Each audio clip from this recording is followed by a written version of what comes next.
there is a year that we are in, whether people are happy or not. It's more happening New Year's instead of happy New Year's. Yeah, hadn't been happy here. Yeah.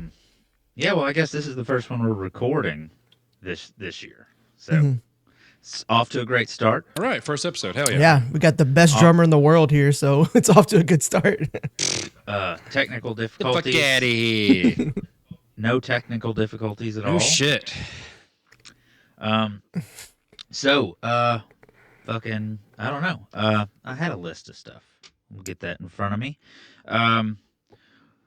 Welcome, everybody. I hope your year's going better than ours. We'll get into that a little bit. I think everyone here has had an interesting first 2 weeks. Mine has been crazy. But we're joined today by Macheteeddy, Eddie Hoffman. We had him on once before, and that episode was riddled with technical difficulties and never made it to the air or internet or whatever. Yes, but I'm going to try to go back and find in the VODs his drum cover that he did. He did like a metal version of Bop, super sick. So I'm going to go back to the VODs and find it, and we'll play it here for the people on YouTube. But yeah, because I don't have that saved anymore. So I'm glad you do. it's in there somewhere. Glad to be back. I'm going to go ahead and chime in and start talking. Yeah, glad to be back. I was glad to be here last time at Steven, stupid internet connection. He's a hard-working guy, though. Correct. Yeah. Got to respect the man. It's not much, but it's honest work. But we live and we learn. Josh didn't have his badass mic back then, so now he's got the cool mic. The Fadoose. I think everything's better. Yeah. all around it's gonna be all better quality now. Yes, and then also me and Steven after that podcast were really upset because there were so many questions that we wanted to ask you that were just like super drum related, that were also just like educational for everybody that we didn't even get to because of everything. So that's why we were like, let's just redo it so we can get the proper information out for the homies. Sure. And I'm sure we could have several podcasts talking about all kinds of shit. Oh yeah. But it'll be no problem, I'm sure. Correcto amundo. So first, I know you've got some stuff that you can plug right away. Go ahead and drop some of that on these people. I know you got some shows coming up. Sure. And your own podcast and YouTube. So I'm heading to New Orleans and Shreveport with Pantheon, a local death metal band here.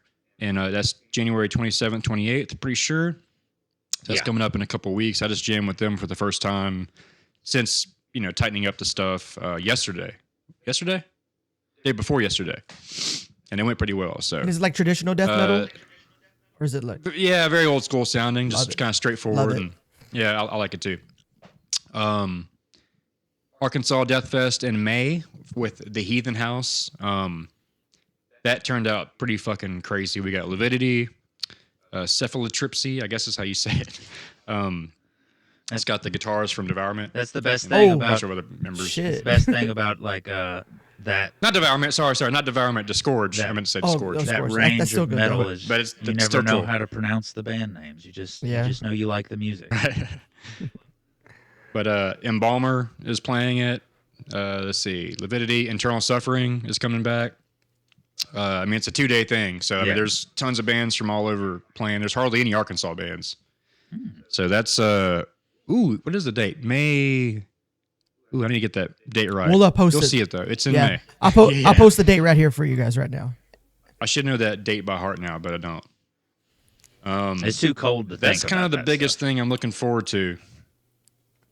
I really don't have too much. So that's why my year was kind of shitty. Was like before January 1st, I had studio time that I was like just about to do. Yeah. And I had 2 potential tours coming up. They were like really cool, as long as I put the work in and stuff. Yeah. One of them was a Canadian tour. Another one was a bunch of festivals. Yeah. So Love Canada. the Canadian one, it gets double booked with like this money gig. So I didn't know the dates there. So like I hit him up. I'm like, hey, what are the dates for those candidates? Boom. He's like, I have a backup. It's cool. I'm like, cool. I need the money, whatever. So, okay, I got these other 2 things.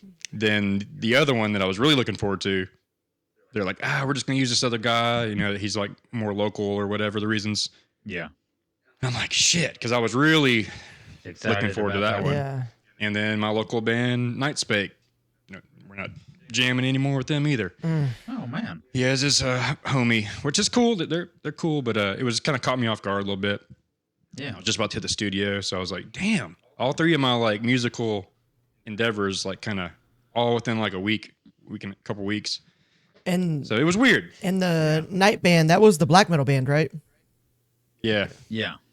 Well, damn. I didn't. I don't know. I don't even know what to tell you about that. I double booked with them too, and I guess they're like, I'm tired of. He said that I seem too busy, but he didn't know that I'm like at my house all the time. Like I'm very unbusy right now. Yeah. But I've been. so yeah, it's I've been weird. down that road before, way back when. But Yeah. I showed up and they were like, "Hey, we're going to use this guy instead because you're busy." And I was like, "I'm not busy, man. What are you? Okay, okay." Yeah. Right. And then I'm like really like. yeah. And then that guy was like, So they booked a tour, and then that guy was like, "Oh no, I wasn't gonna tour." So I guess it came back around to him. Yeah. What comes around comes in. Yeah. Wait, what? Your back door. Yeah, exactly. But it caught me off guard, and it was like it bummed me out, for a couple of days, and Oh yeah. I'm like, all right, I guess I'm more motivated to do other shit, I guess. But You can get it. Yeah. it is what it is. Hammer down on that that internet. It wasn't like some content, violent. Yeah, honestly, yeah, like you're so Right, fucking right. good. Like you should definitely be posting at least once or twice a week of you playing Oh, drums. he's been on it, man. And I'm trying to. Yeah, because like you're so good. Like, yeah, And that was kind of my thought process. Is like, all right, I'll just work more on my YouTube channel. And I have things that I'm still kind of for the future, but that was just all my next few months plans. right. Which and that's another thing too is like I tell so many people no, like once a week at least it seems like, Yeah. and then for them to be like, we're just gonna use this other guy. I'm like, damn. Yeah, I'm like putting money into the band and promoting the fuck out of it and making videos. And I was like, yeah, it just made me feel kind of bad for like all these people that are willing to like pay me even. I'm like, no, I'm too busy. And then it's like, so if part of it feels like a waste of time, but it wasn't because Right. played some cool shows and all that kind of stuff. Yeah. It just didn't have to happen like that, but we're still cool. yeah. I mean, yeah. I got plenty of things I can do. Yeah, it's always salty when stuff like that happens. Like, I mean, something like that even happened with me and Scare the Dark. Like, after I left and I was doing other stuff, you guys needed a bass player to fill in for like a tour. So I was going over there, learning y'all's new songs with Jake, and then Jake kind of said the same thing. He's like, "Yeah, man, you kind of just seem too busy to go on the tour with us." And I was like, Is that when we ended up getting Cameron? "Yeah." I was like, Yeah. I was And like, then- I'm, and then- I'm not. We didn't even go on the tour. So like Yeah. I said, Yeah. it comes. I was like, back oh man, in you. because I was like really looking forward to getting back and playing on stage with Jake and Steven again and everything. It was, but it is what it is, So it all is what it is. It was still fun hanging out with Jake and still practicing and learning the songs again with him. So that was still fun. So So yeah. Okay, so I guess that's really I don't have much to plug because of all that. Because the bad year, I understand Arkansas now. Death Fest. yeah, damn. Yeah, I that's my understand main now, 'cause, thing. Like, Uh, well, Josh, I would love to have. you're in the middle on my screen. So how's your year been so far? It's been off to a interesting start. Nothing. Honestly, my year hasn't been as bad as y'all's. Now, but the end of last year was terrible. Like with everything happening and being unemployed for a while and trying to find a job, and then like I also like kind of lost my motive. It was weird because I was like, oh, I have all this time off. I should really focus in on like playing music and stuff, but I didn't. I just kind of lost my drive for the music and this and that because I was more focused on how am I going to pay rent Being and this and poor. that. And so like that was a really bad. But then last 2 months of the year was good. I got a job, got a big back up and everything going. And then like it was weird because like I was still like posting like my Christmas album for my lo-fi stuff, and then the owner of the company was like, "Hey, we should do like a listening party for like your new album." I was like, "Whoa!" So like they promoted my whole album and like did this whole thing, and I was like, "Well, this is kind of cool," and people were like super digging it, and I was like, "Oh yeah." people do like this. So it kind of like put me People back do in like what I do. yeah, I was like, oh, so put me back in like the headspace. And like last night I stayed up all night, like learning extra music theory that I just should have already known that I didn't know about, like sevenths and ninths and stuff like that. My double kicks are way better than they used to be. I'm just like actually practicing more instead of just like focusing on the content. I'm actually like I'm becoming a student again, a student of music again. Cause I got to this point where like I like kind of like plateau, but I didn't really plateau. I plateaued myself by like, hey, I'm good enough to do what I want to do. It's so I don't need to learn more. Instead of me actually continuing to learn, I just started just Just doing putting all the stuff content. out I feel there. that. Yeah, and then not learning that completely. alongside of it. So that's what I've been doing. I mean, work is a little stressful because like there's a lot of people there that are mad that I got the job over them, so they're trying to. At the beginning of the year, they were trying to sabotage me, but we got that all figured out, and they realized that that's not going to happen. So, they're going to be released, and so whatever. But yeah, so like that was probably the only bad thing. People trying to sabotage me because they wanted my job. But other than that, I'm can't complain too much because it's definitely way better than where I was a few months ago. So I got to look at it that way. Fuck. At least someone's got some positives going on. Mine, Hell yeah. mine. And I honestly, I feel the same way as far as being inspired lately. Teaching the last couple of years, I've broke down my own techniques and stuff, so I've been able to kind of like see my own issues or whatever. Yeah. But also just because I've been raising kids and like, I mean, I've been in that spot where I'm good since 2010, kind of. Yeah. And I'm kind of like now I'm just really like realizing how much I don't know, Yeah. How much time was So- wasted? Yeah. Yep. But I got the fire though, so that's what I needed. Is I just didn't have that fire Yeah. anymore. You're about to come out of this So at the end of the year like fucking unreal. I don't know how you can get better because I think you're like already the best. So like I'm excited to see your journey through this year of like just Gonna you be like fucking just yeah. killing it. A Killing lot of the it. time, my like moments of like, oh man, I'm getting so much better is like when I finally get new gear because I'm always playing on shit. Yeah, that's true. It's like my pedals, like the left beater barely hits the head, so it kind of just always. And then the right one's like too powerful, so I got to really like punch into it to make sure it doesn't go, Oh yeah. Which So- But I mean, I can show you here in a little bit. But like, I play on a small kick drum. It's like super tight, so the doubles are easier. So like the singles sometimes will get the double kick. yeah. What up? So I got to like really, my posture has to be like exactly perfect. What pedals are you using? Gibraltar, I'm not sure the exact model. That's crazy, Gibraltar. They're like $350 new, Yeah. and I got them for like $150 used, Are they- like 6 years Are ago. they longboards? Like, because I know Gibraltar did make a longboard back when I worked at the music store. Not longboards, but let me see where I'm at. Oh, okay, gotcha. Yeah, because Gibraltar they're just made shorties. these. Yeah, those are little guys. So that's even more impressive that you're doing what you're doing. Yeah. I have the only longboards I ever played on were Ryan's left-handed axes, and I was just in love with those pedals. But I can never invest that much money at the time into a longboard. They Axis just like the medium tempo double bass was harder to do in my experience. Because there's Like so I could kind light. of cruise with the twitchy stuff, but So if I was trying to do like a Meshuggah beat, there was no like comeback. Got you. They kind of just like stay, but Gotcha. so I play. I'm gonna have to change my audio here in about 30 seconds. Okay. Okay. Well, we'll just. Sorry, we'll I just know it's only 15 minutes at a time. I'll hold my thought for a All right, there second.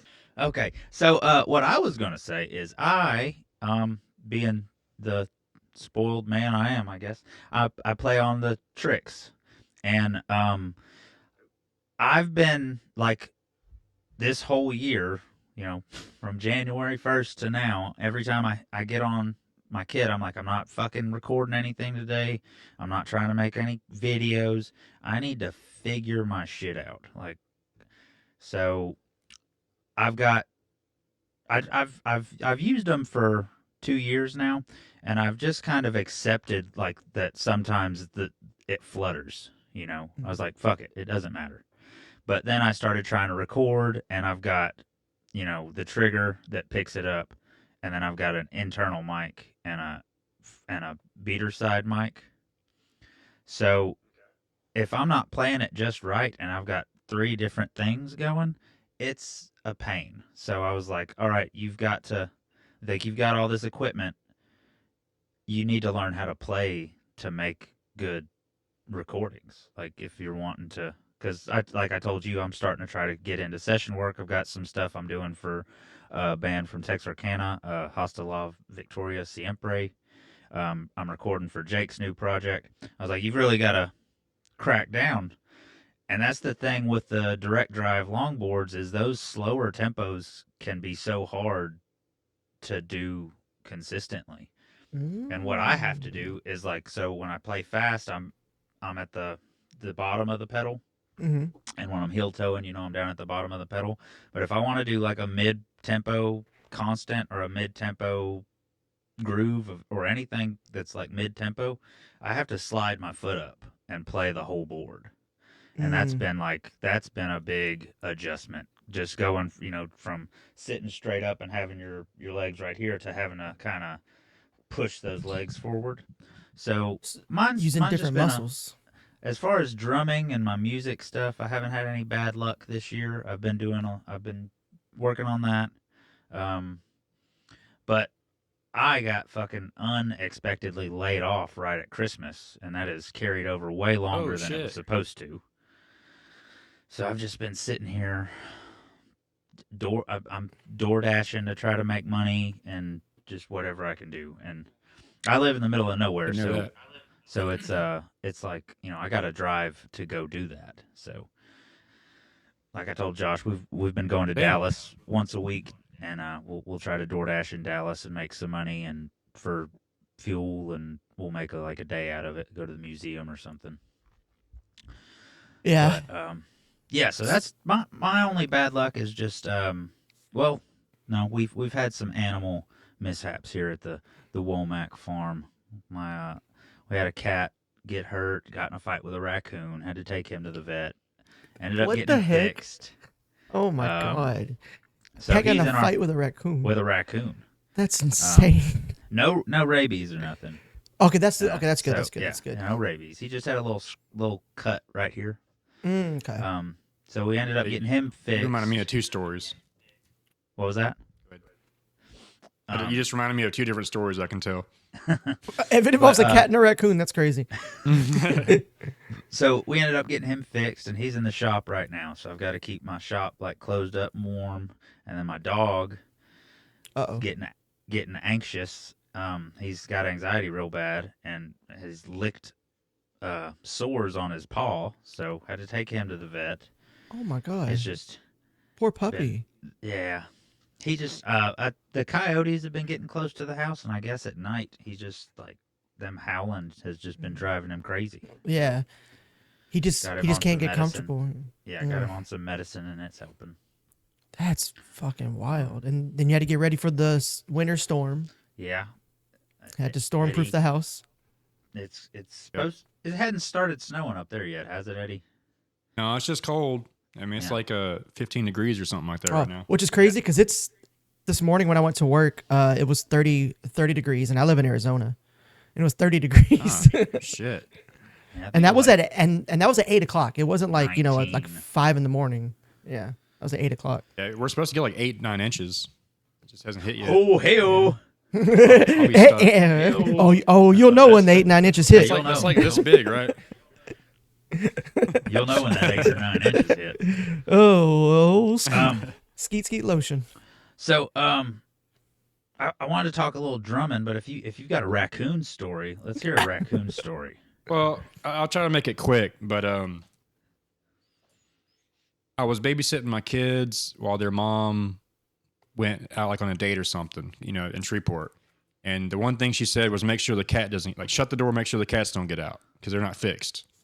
Okay. So it's like 5 a.m. I never can sleep. So I'm like, I'm going to go to my car, maybe smoke a little bit, play on my phone.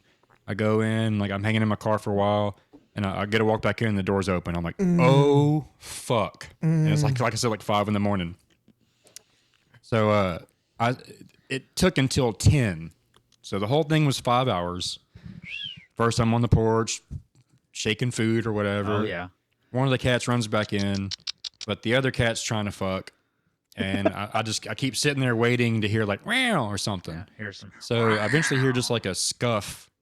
And I look over there and I see her fucking. And I'm like, damn it. So they were like quietly fucking, which I've never even heard of. She was funking a cats. skunk?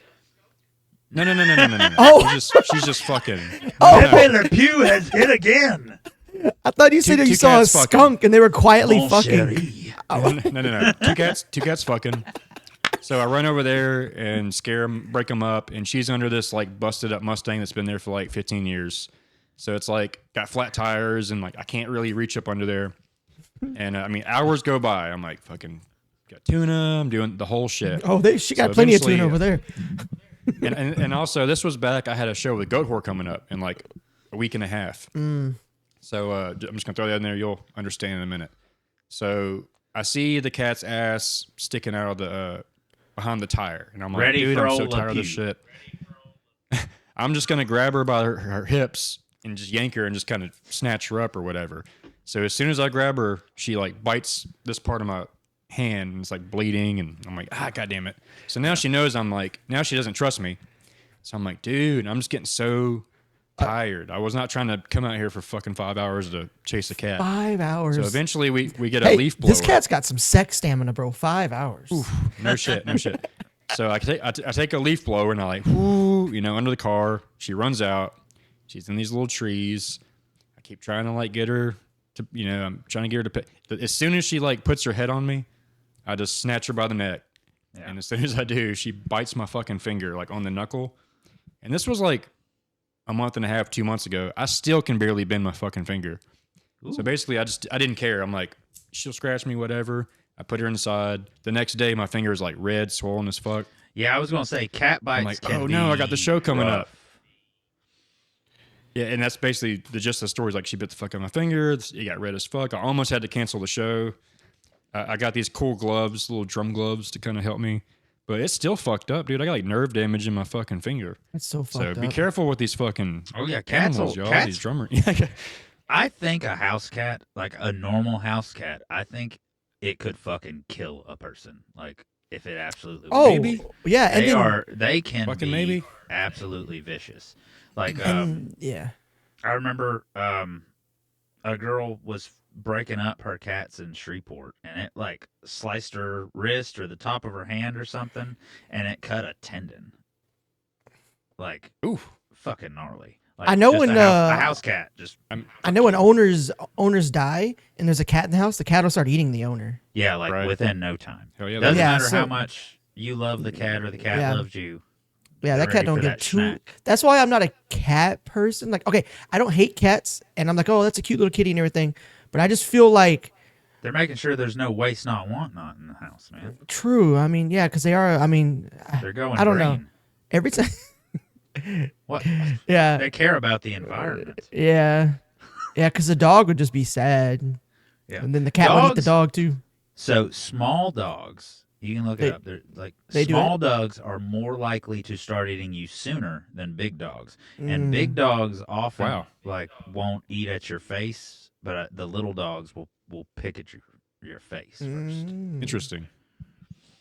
That's bastards. Crazy. Speaking of hands and sticks and stuff like that, have y'all seen those new little grips that they put on drumsticks? And it's got like you slide it on the back of the stick. It's got a little hoop, and it's got it slides into your ring finger, and that way the drumsticks don't fly out when you're like all sweaty and stuff.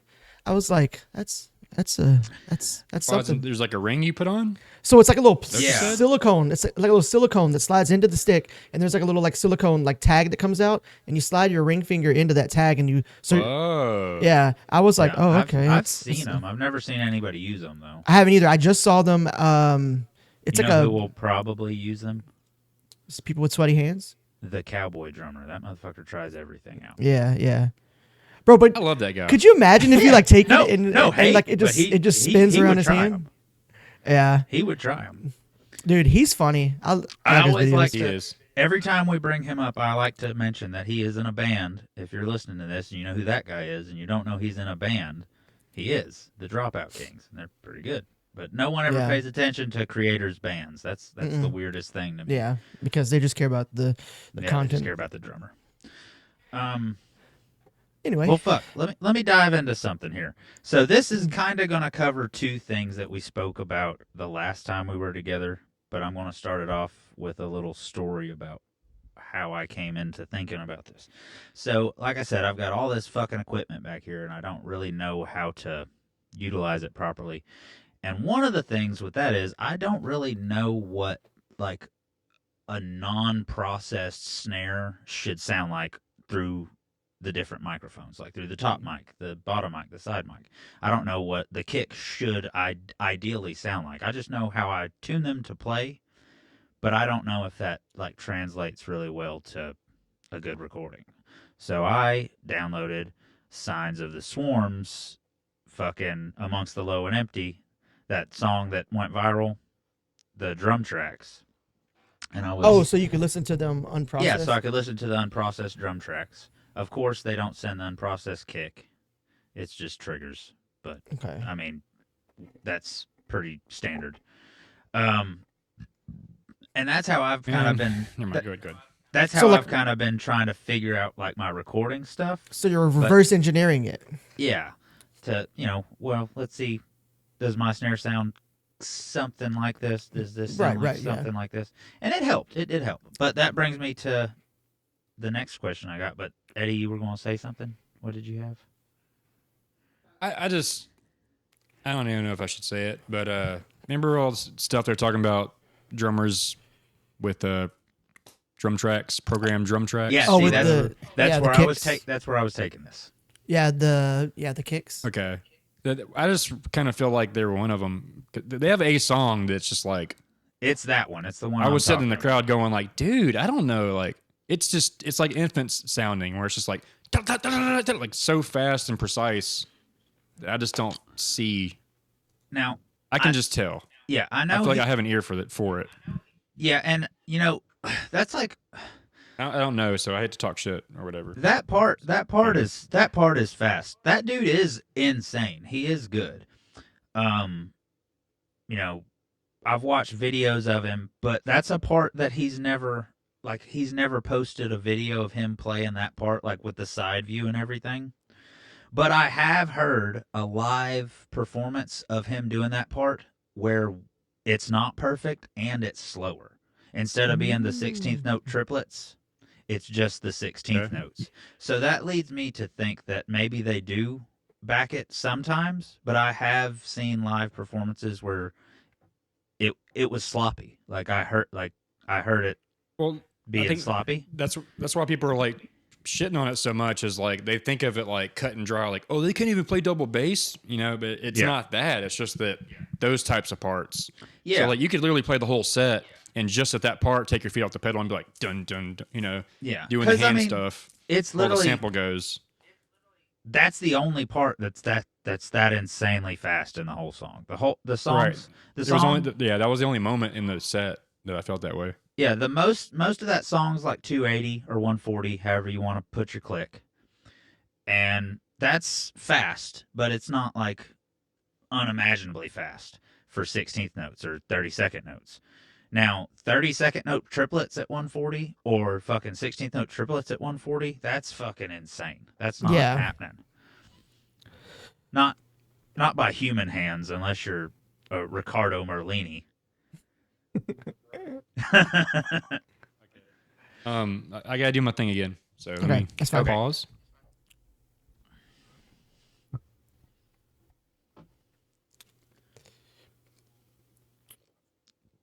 I got a...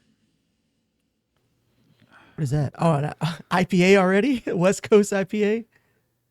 It's a glare on it. It says West Coast IPA non-alcoholic. There you go. Yeah. Well, I'm getting hold on. Do you think you back, Eddie? And we're back. So now I'm back. Do you think the drummer for Decapitated could play at that speed though? Which one? The original brother.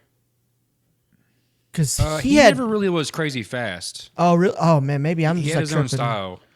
Okay, what about he was only just 240 or something. He was kind of like okay. Maybe I'm just like in my mind because I always thought he was so fast. I'm like associating him with the higher tempos. Do you guys remember Beneath the Massacre?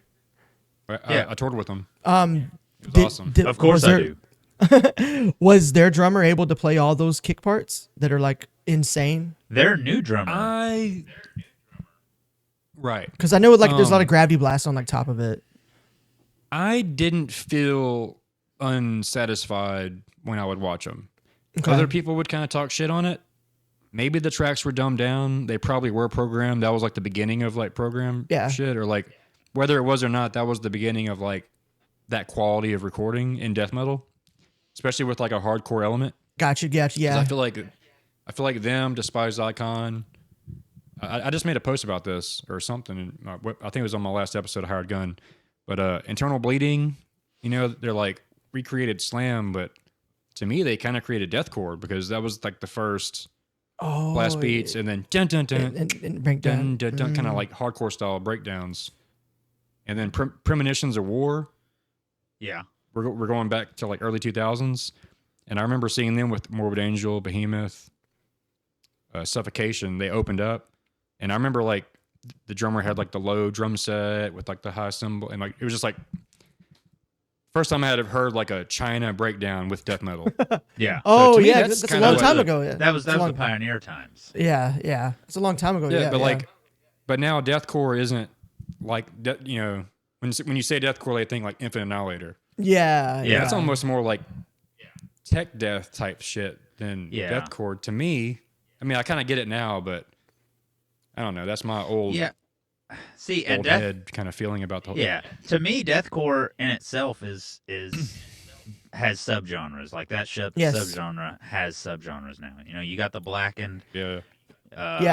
deathcore. You've got the Yeah. tech deathcore. You've got deathcore, and And then you got bands like Through the Eyes of the Dead who are almost like a Cannibal Corpse / Black Dahlia Murder deathcore style.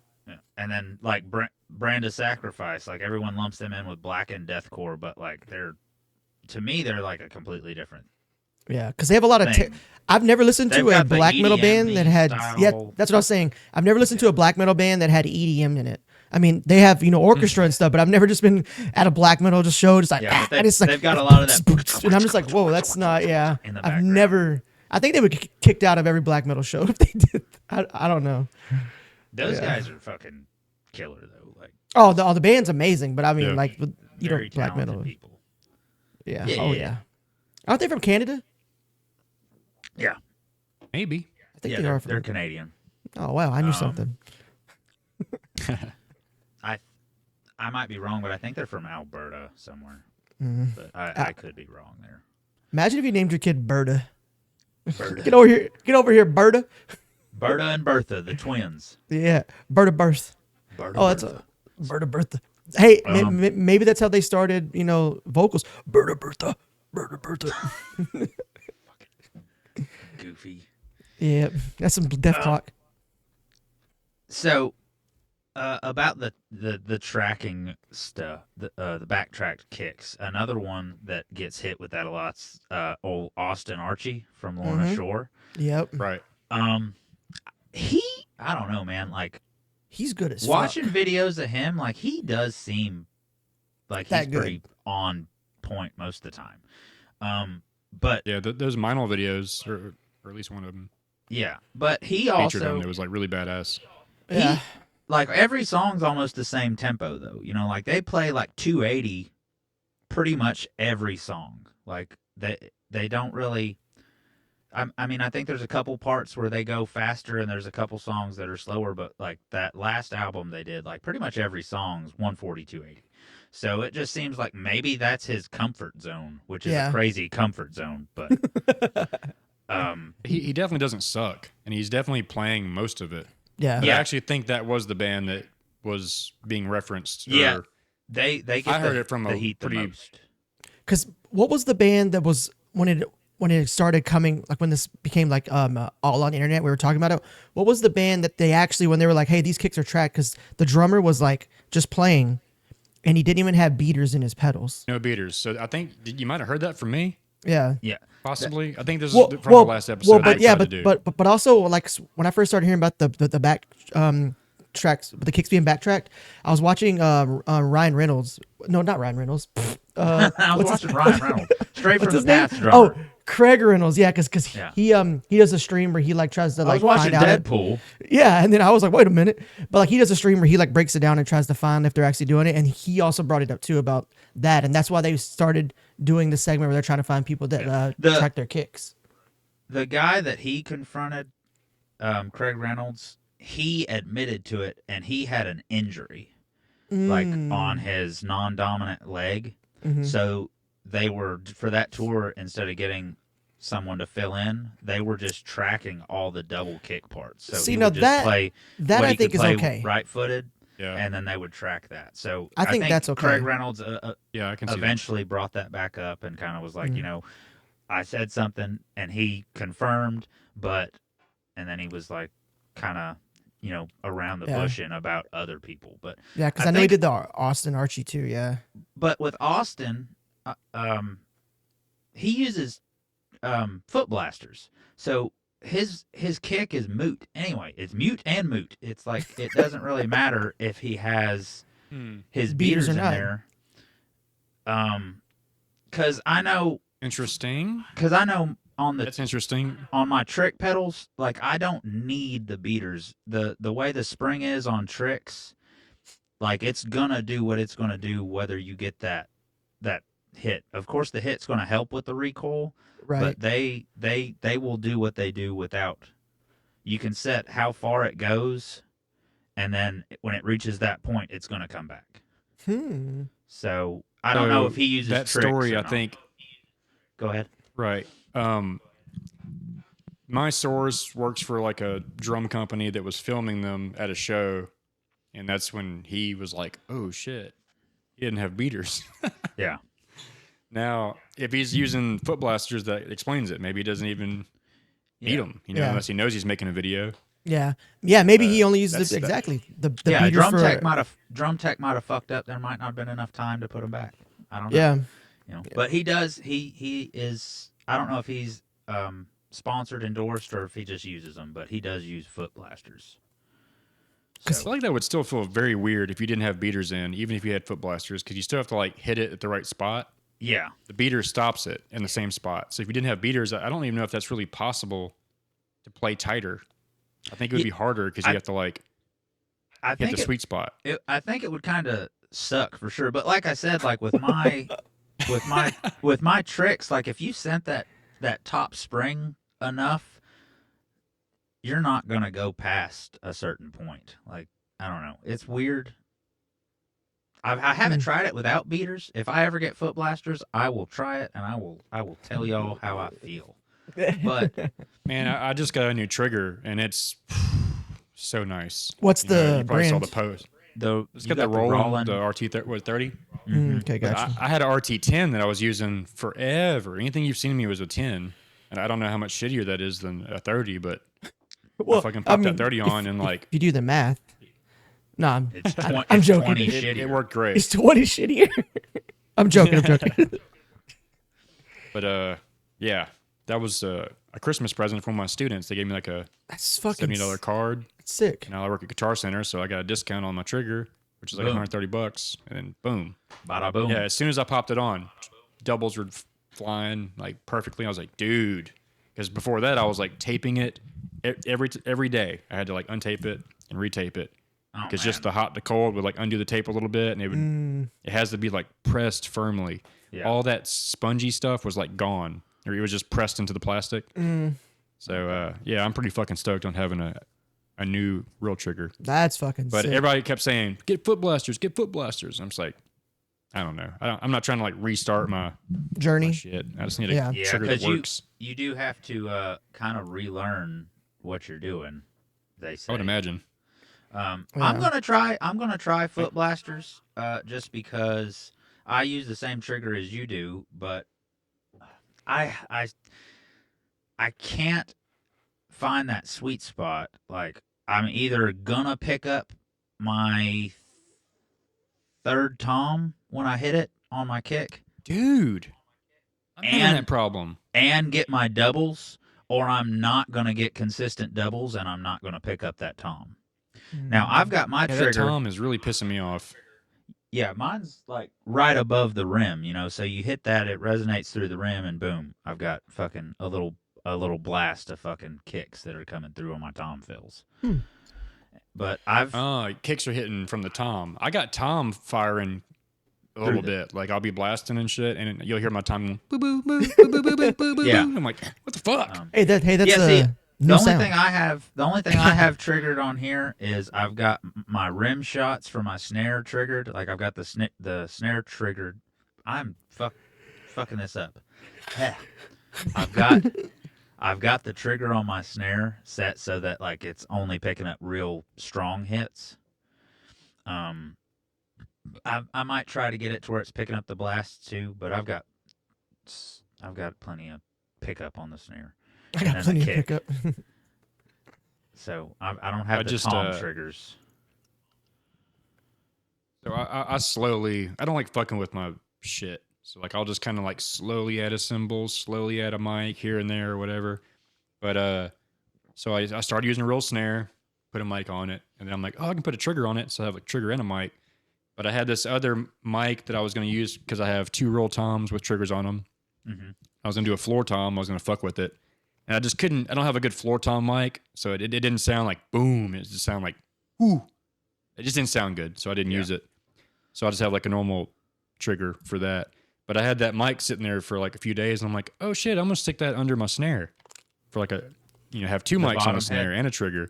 And now that shit sounds good, man. It sounds so good. So It sounds like the Faceless, that first album, Alchemeda, where it's like pop, pop, pop, pop, Yeah, that's what I'm searching for. Like to me, that's the best drum sound. Your snare sounds good. Your stuff's sounding really good. I added because I did that same thing. Like I just had a top mic on my snare, and then I did the bottom mic, and then I did the trigger. Was my evolution, and then I saw Bryce from Shadow of Intent was recording, and they put a side shell snare that was close, not far away. So then I was like, I've got this extra mic. I'm gonna go ahead and do that, and it's coming along. Like I definitely like the sound that I'm getting more now, but I still got some honing in to do with that. But so yeah, that's what I was saying. Like I have a room mic also. Yeah, I've got my cymbals, so it kind of picks up snare too. I'm gonna start using a room mic. Picking up my snare. Yeah, I'm gonna start using a room mic on my electric kit too. Yeah, it's gonna be good. Give it that extra boom boom. Hell yeah. So hear the rubber pads or whatever. you said your that new trigger on your kick had them fucking doubles just flying, and they do sound fucking very consistent. Did you was there any like relearning? Did you have to kind of do a lot of adjusting, or was it pretty cut and dry? You plugged it in and you were ripping. I was so used to that shitty trigger that once I put the good one on, it was like, oh shit. Now I think the second day I kind of had to move it around a little bit. Yeah. I still got to make sure it's like on there real good. Yeah. If it kind of comes loose a little bit, it'll, I guess, rattle enough to cause some misfire. And so I think that's the biggest thing is just make sure it's on there, and maybe even tape reinforce it, like press where it's just not budging at all. Yeah. Because if that's messed up, or like if my angle is weird on my left pedal at all, it ain't the same. And that usually is what would fuck me up when I try to like do it at a show. I'll reset up my kit. The pedal angle's a little weird. I'll go for it. It won't do it. I'll panic and go, oh, fuck it, So I need to get like a rug with the shit all labeled. Oh, yeah. Drum rug is like the... Maybe even just like use this setup. It has a rack. So just like only play shows that are like worth it. Bring my actual small kick drum with the... because it's super bouncy. So the doubles are just way easier than a real kick. So is your kick drum 18 inches or 20 inches? That's a 16, right? My real one is 20 for my normal shows, and then the one here is just a SPL little kicker. It's like a kid kick. Right. But I meant for shows though. Like you're using like a 20. Okay. 20 kick drum superiority. Fuck people that play 22-inch drums. Who are they, and how tall are they? This is ridiculous. Yeah, if you're playing 22-inch, you're in Led Zeppelin, even though that was a 26. But yeah, I mean, I guess it might look cool for a music video, but it's not practical to have to go over the bass drum as you're doing that, like, because think about me, like, I just have the one mounted tom, so I have to hit here, then I have to go over my bass drum to come all the way down to my floor. You'll love what I'm about to say, Josh. 2 inches is a fucking mountain. Yeah, It's huge. yeah. Hey, I've said that to girls a lot of times. And You then ready to climb this thing, baby? it's cool.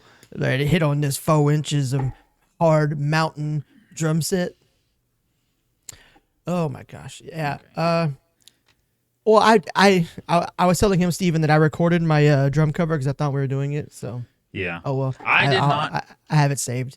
But it's funny because like the way because remember I was telling you all my pads are like all my cymbal pads are just slowly starting to stop working because of just they're cheap. So the way I have to use the bell is so funny. Like I have to like do like this to make it trigger, and like I was looking back and watching it, I was like, bro, it looks hilarious because I'm playing drums normal and I'm like, check. All right. so it's super funny. All right, we're back. Yeah, We're it's back. super funny.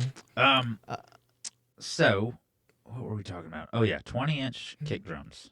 Yeah, They're better. They're better. If you're playing anything bigger than that, you're not anymore. Go and you're buy a 20. overcompensating. Yeah, Go because buy a 20. once you beat a 20, you'll be like, all right, I ain't gonna beat anything else again. We're playing. It's got so much playing- punch. We're playing metal, folks. You don't need that big ass kick drum. Big kick Bro, drums are out.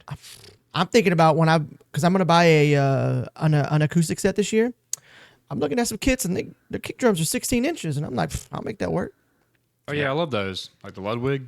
Yeah, there's the Yeah, That's kit. yeah that one, and that's I'm the also one looking you're at looking the at, right? and the other one is a PDP New Yorker. So it's the same thing, but it just comes with like instead of it being all I forgot what that wood that they use on cheap drum sets. Is it like it's not birch, it's what's the cheap wood? Poplar. Instead of it being all poplar, the New Yorker has poplar and maple, so it might have a thick. It's got a little bit richer tone to it. Yeah. So, but I am thinking about. I've never played a Ludwig kit. Like I mean, I've heard Ludwig kits, and I know Ludwig snares are sick. I'm thinking about trying it out. I don't know. I might just do it. Just I go know with it. the little attachment that comes with that kit. It's like you put it on the Yeah. bass drum and then you put your pedal on. I need that attachment. Oh, okay. So I have okay. I'll send you a link because you can get one on AliExpress for like $12. Badass. But I was gonna ask you about that because have okay. So you've actually played on a kick drum that has the attachment and has it suspended in the air, right? Okay. So people were telling me because I bury my beater when I play that you can't bury your beater when it's suspended because it doesn't allow the kick drum to resonate. Is this true or is this false? See what they're saying? But if you're gonna have a little pad in But, there and to- mic, I mean, But to yeah. say it's not going to resonate, that's just fucking kind of dumb. Well, unless what- you're fucking like pressing your whole hand into it or right, something. Like well, they said that one little thing isn't going to affect. cuts it off. Like instead of it going boom, it'll go boom. And I'm like, I like I the mean, boom. but I don't know. Like, I can't don't, say I don't that either. for sure. I can either. So now I'm just gonna I'm gonna test this theory out for us. I mean, you can have it tuned up where there's some fucking bass resonance if that's what you want. Yeah. I usually like a punchy just thud. Same, anyway. same. Yeah, I'd Yeah. like it just to So, sound like I think it's okay. Like you're flopping noodles on the Yeah, counter. they can add that reverb later. Exactly. Yeah. Mm. Yeah. Okay. So yeah. Put it in post. Yeah. I think it'll be okay. Yeah. So that was always something because I've never had anybody that played on one of those before. And did it feel fine? Like you didn't feel like Yeah. everything Yeah, I felt didn't mind it at all. okay. And cool. I need it just because of doubles. Like, if I get hired for a gig that's like fast doubles, I'd play a fest or whatever. Mm-hmm. I need a situation where I can just like put that bitch on this small kick drum and Yeah. No, I'll have like a little. I'll definitely send you that link because I was watching a video like earlier this year of a guy who took one of those SP kits that you have, the bass drum or whatever, and he took it apart, refinished it, restained it, and he also bought the piece to put on the kick drum to mount it, and he showed me the link and or he shared it in his comments, and it's like $12. So like yeah, I'll just send it to you. Yeah. Yeah. Yeah, because my beaters are hitting the very top. Like, I only have like an inch left till the Yeah. rim. Mm-hmm. So that would be fucking cool. Yeah, it's like $12. Okay. Yeah. Hell yeah. Hell yeah. Hell yeah. And I'll put that link in the YouTube for people if they also want it as well. So I'm excited about that. I do have a question about doubles for both of y'all. So like the heel toe, I guess you would say. So when I'm doing them separate, like if I do it with my left foot and my right foot separately, I can just like I can just go all day, but I can't put them together.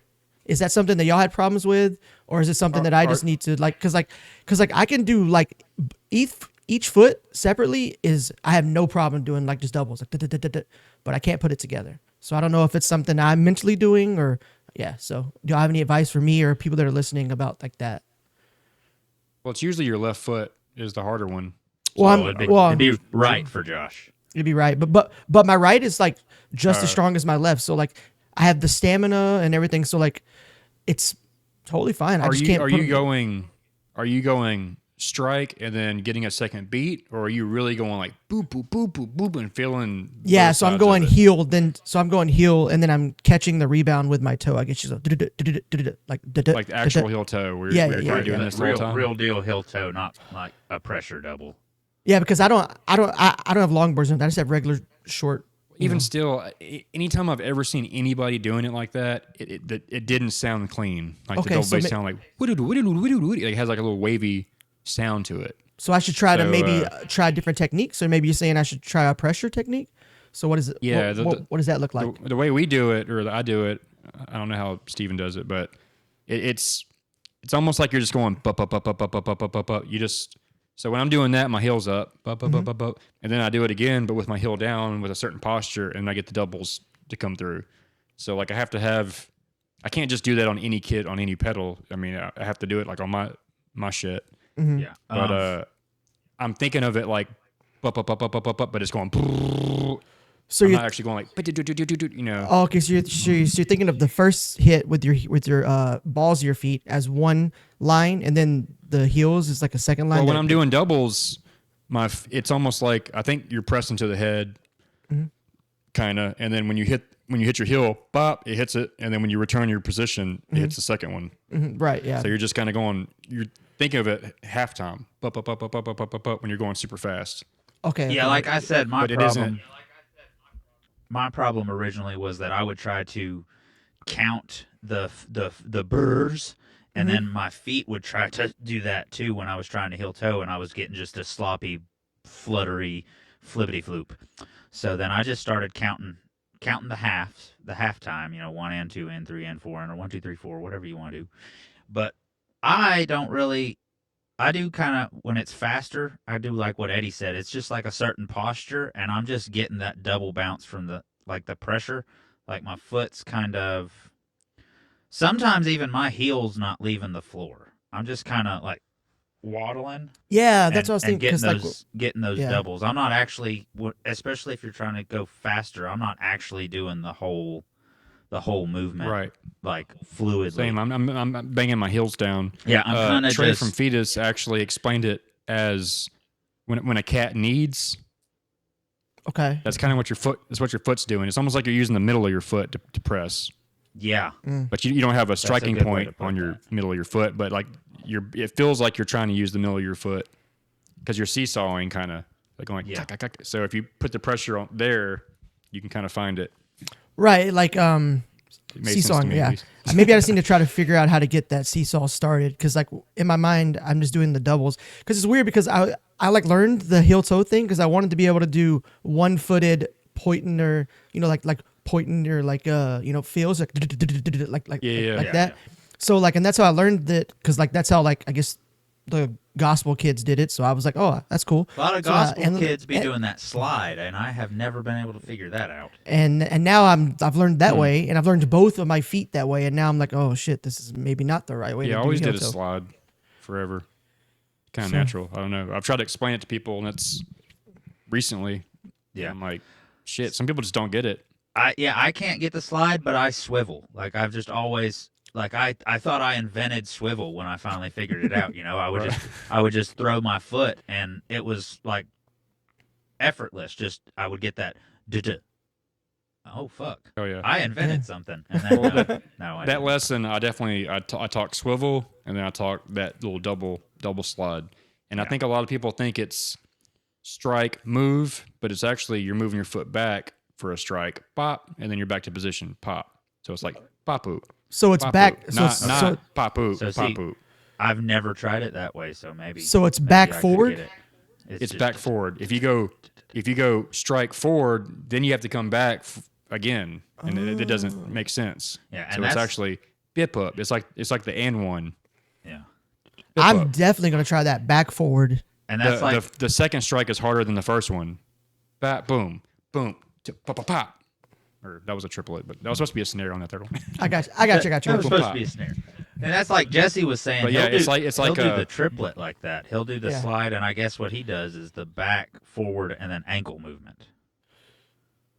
And he gets. Well, I think the- it's almost like Moeller when you go bat boop boop bat boop when you're dribbling it back. It's kind of the same feeling, like you're going dribble dribble boom. It's like the opposite. yeah. Like you're whatever the last strike is that's when your weight finally plants for like the pop pop boom pop pop boom. But if you go like boom pop boom, then your weight's like going just jerky, so you're not able to like Yeah. really get the fast notes. So I'm gonna try that. It's interesting. Back forward, back I might- forward. Might have to try the slide. That might help me when I'm trying to chop, because sometimes the swivel's not as accurate for me when if I'm trying to like chop. I can actually show you. I forgot that I have drums right here and stuff, Oh, and I can just do this. let's do it.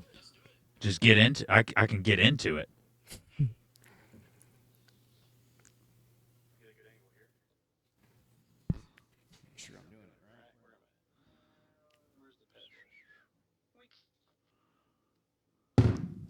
So normal position. You're. Let me see. Hold my camera. Down. Dang it. Down up. Down up. Hold on. I'm standing up, crouching. It's kind of weird. Do it this way. I'm zoomed in on it now. It's weird from this angle, but yeah, your normal position, down, back to the starting position. Pop boom, pop boom. Pop Just boom. seeing your crotch Put my shoes there. on. Yeah, you just showed us your wiener, but we did get one good shot of it. I see what Yeah. you're talking about. I'll change. Yeah, maybe that's bad. Yeah, No. do standing up, holding the phone, trying to get the angle. No, yeah. So it's back forward, back forward, back forward, back forward. Right. Okay, so you pretty much know a lot of the drumming techniques there, teacher sensei. Sensei Eddie. I think so. So when Maybe.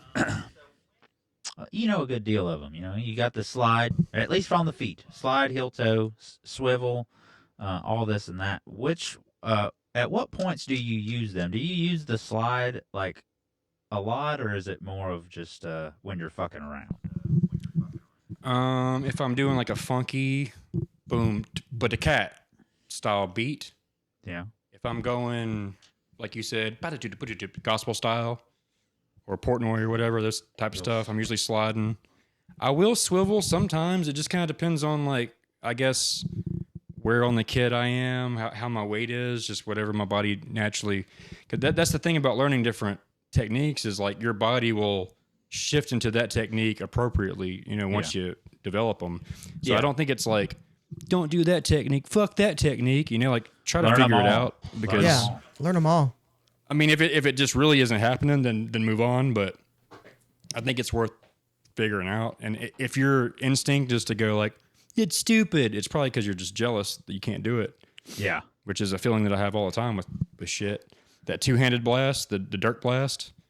Yeah, That's just stupid. I can do it with one hand. I have just started But learning the I Dirk couldn't. blast. What's Because the I Dirk didn't blast? I didn't know how to do it at first.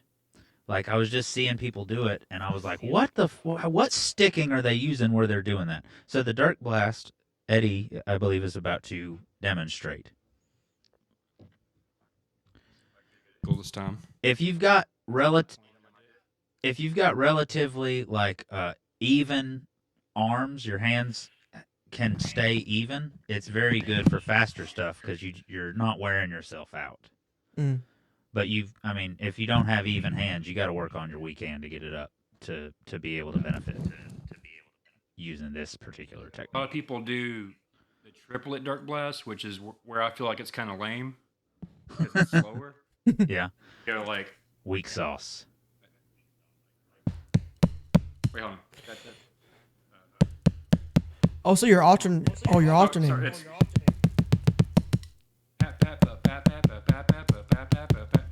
So like normally I can go at that pace, but when you're doing arc spire style, which is fours, it's da da da da da da da da da da da da. Yeah, so you're doing a flam on the one, or not a flam, but Yes, kind of a flam on the ones. I think it is a flam.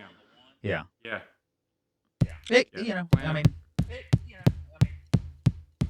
yeah, doing a flam on the ones, and then 3, and then pick up on the with the next hand. Yeah, arc spire with the super hyper. That's what he's doing. Yeah, so, I mean, there's a certain point where at least me, I can't do like that hyper for long periods of time. So I'll do that. So before I realized the Dirk Blast was a thing, like I would just do slow gravities. Right. Lord Marco would do that, and he would get some hate too. And that's kind of hard to do. Yeah, if you can do a slow gravity and it's consistent, fuck the haters. I mean, because...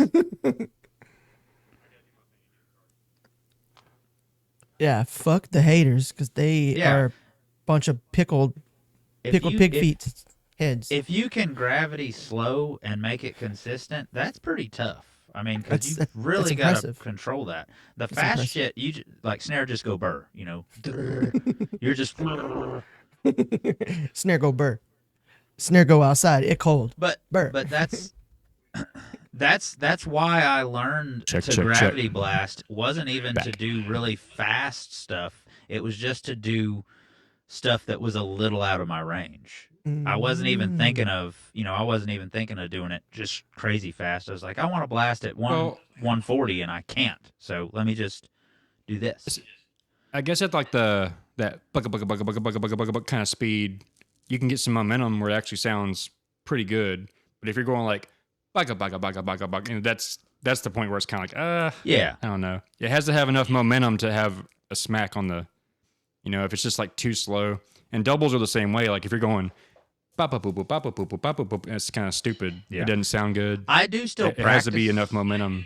I do still practice my gravity blasts very slow, and I have started practicing my heel toe doubles. I mean, as slow as I can get them.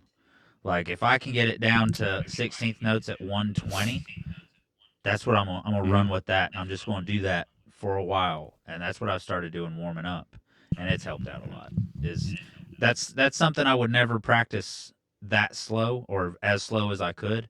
I would warm myself up, and then I would start at like 100 or 200, and I would go from there instead of starting at like fucking 60 or 70. And 70 and 140. I would just start at like 100, 200. And I feel like it's helped me a lot with consistency for my doubles, like just warming up that way. At least. Like I said, that's anything, any new drum fill. But when I'm teaching the kids, whatever, usually it's 90 BPM, they'll get like to 120, and they'll be like, once we're like 160, they're like, whoa. And I'll be like 240, whatever. It blows their mind. And here's a video of Riccardo Merlini doing it at 410. Right. Nothing's impossible. True. Fucking dude. How do you feel about that man? Like, have you seen all the hate he's getting lately? Because he's posting like the Infinite Annihilator covers. I saw that, and it looked interesting. He does. He's like, put. Like, what's the hate? The hate, just people like saying like that it's fake or sped up, the normal stuff. And it does sound edited. It does sound kind of overly tight. Yeah, well, the original ones because he's got mics and triggers on all of the drums. So the original one he put out is re-triggered. It's 100% re-triggered. And then he did one that's supposed to be just the microphones, and you can tell the toms, they're flubbed. The toms just sound like a fucking... But like a lightsaber? I think it's the equipment that he is able to have. He probably has some of the best mics, some of the best engineers working with him. For sure. You know, he's got people in his corner that are helping him because he's that's his job is being Yeah. fast. You know, that's where he And makes he his is money. he is the seminars and he's really good. So Yeah. I think I would never talk shit about that dude. I think anyone talking shit is kind of like, come on. jealous. Hater, At jealous. least he's hater. trying. At least he's trying to cover Infinite Annihilator. Like, you want to fucking hate on it, then you fucking do it better. Yeah. But for him to do that and then be like, whatever, it just fucking Yeah. that little part wasn't right. It's like, Yeah. just enjoy the goddamn video. Yeah, he doesn't have five. I'm so lucky he doesn't people don't have give me more 5 shit. arms. Yeah. And I mean, none of my videos are perfect. You know, like if people just pointed it out every fucking time, I'd get so fucking pissed. Yeah. But if people I would don't know, I get- practice I as get much lucky as they with talk haters. shit, they'd be just as good as well. I'm the luckiest with haters. I don't know. I feel Almost like, nobody ever talks shit on my I stuff. feel like you've also got a lot of your following is fellow musicians, and it's not just a bunch of normies. I think that's where you get Sure. where you start getting that hate is when Right. when you've got these Next level. these normal don't play any instrument Don't people, understand it. don't understand it, don't even like that kind of music. When you've got them following you and watching your shit, Mhm. and they're Yeah, just that there makes sense. just to hate Yeah. you. Until you get to that point, you're probably not going to have the big haters. But as soon as So, a bunch of people, I actually did. go ahead. I did receive that level for a day or two. If you recall, I joined Slipknot, or I tried out for a day, and then we Yeah. got in a fight. Yeah, I beat their remember. ass, and they kicked me out because Fuck I you, was too clown. brutal for them.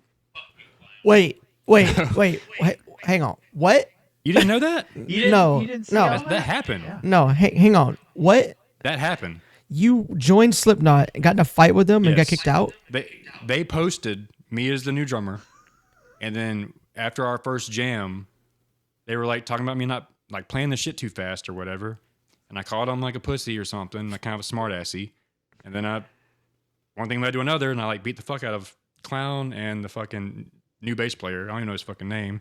Tortilla. Then they man. kicked me out and made a post about how I'm too extreme for Slipknot or whatever.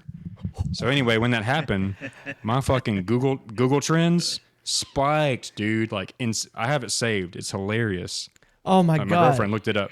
That's It went from insane. like normal to like doosh, like way up. My podcast that week was 1,300. Normally it's like 300 or something. That's crazy. It didn't happen, Josh. I didn't fight. It didn't Slipknot. happen, Josh. But I made a fake. I made a fake. I made a fake Josh- screenshot. Josh's fucking face this whole of- time. I haven't been No, able to I- stop I'm- laughing. Oh, so this is all fake. Yeah, he I made a he fake just screenshot. Made a spoof. Oh, okay. Of their page talking about me and my new podcast or whatever. Mm-hmm. You'll see it. All right, I'll I'm gonna send it be- to you or something. I'm gonna be But right anyway, back, boys. It went viral pretty much. That's crazy. But anyway, people started writing me. They're like, one particular guy, he was like, "I'll never support your shit. You're full of shit or whatever." And I'm like, "Okay, I don't even fucking know you. Like, why would Yeah. I give a fuck if you?" Yeah. And he's like, I'm just saying, for you to do that, it's fucking stupid. And I was like, before it was said and done, he was a fan. I just kept being nice. I'm like, you expect me to cry or be mad? Like, you're That's just some fucking dude, man. hilarious, bro. Anyway, my shit was like on fire for a couple days when that happened. That's crazy. All my socials, it was hilarious. That's awesome. What a fun way to go viral. The only other time that happened was when Independence Day, the second one, came out. Mm-hmm. There was like some filter where you could have like the huge flying saucer in the sky. Mm-hmm. So some black kid that I don't even know, I just saw it like separately, but this dude like took a picture of like his sister in the car, and you see like the big UFO in the sky. So I posted it like it was mine, like I was freaking out.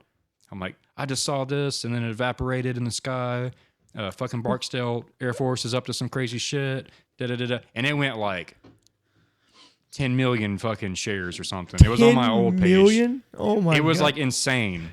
I don't remember the exact number, but it was like hundreds of thousands of shares at least. Maybe it wasn't millions. I don't think it was millions. I think it was hundreds of thousands. That's But, insane. Yeah, that shit was like it pretty much bogged down my Facebook page for like a full day. right? I couldn't. It just was like coming in so quick it wouldn't like register it. So I've gone viral twice. Your For brother, lying. your brother recently was on some viral hate too, right? Yeah, he was talking shit about Keith Moon, Yeah, I remember. the Who's drummer, Mm. and I never really knew too much about him, but scoping out, afterwards, he does kind of. He's not the greatest. His drum solos are literally just scoop it up, scoop it up, scoop it up. It's just like nobody was really doing it Scoop yet, Scott. I guess. But he's definitely like on drugs, just going like like no, he's not doing any like clean. Yeah, he's I don't know. By today's standards, like And then Lars, so- I guess it was like a shit Lars then. Ulrich of the Who. Yeah, Lars is just always offbeat. That's my funniest thing with Lars. But you know what's weird about Lars though, because there's some songs where like I've seen live and on the record where he plays fucking fine, like just great. That's what I was about to say. He's not a bad drummer. And then there's Like, sometimes I where think I'm just he's- like, I think he's trying to be so innovative that he's so out of time. I think the thing is I don't know what happens. that they said he doesn't practice. Oh, I can definitely see that. He's one of those like So, egomaniacs. like, he's one that when shut down Napster, So I LimeWire. guess in between Metallica doing stuff, he doesn't touch a drum set. So of course, when they go on tour, he's gonna be flippy Rusty. floppy and sloppy. Yeah, flippy floppy I sloppy. guess. Yeah, that makes sense. I Um, mean, like, I think the funniest thing about Lars and why he became a meme was during that Some Kind of Monster documentary when he was just trying to like play a drum beat and couldn't actually just play a regular drum beat. And then James was like, "How about you just try to play something a little bit more solid?" And he's like, "Oh fuck you!" Close the door.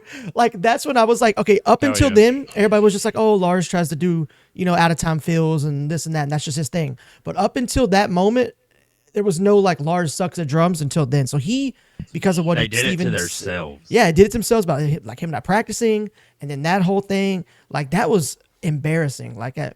So I think up until that point, nobody really said much about it until he put himself in that position. Maybe.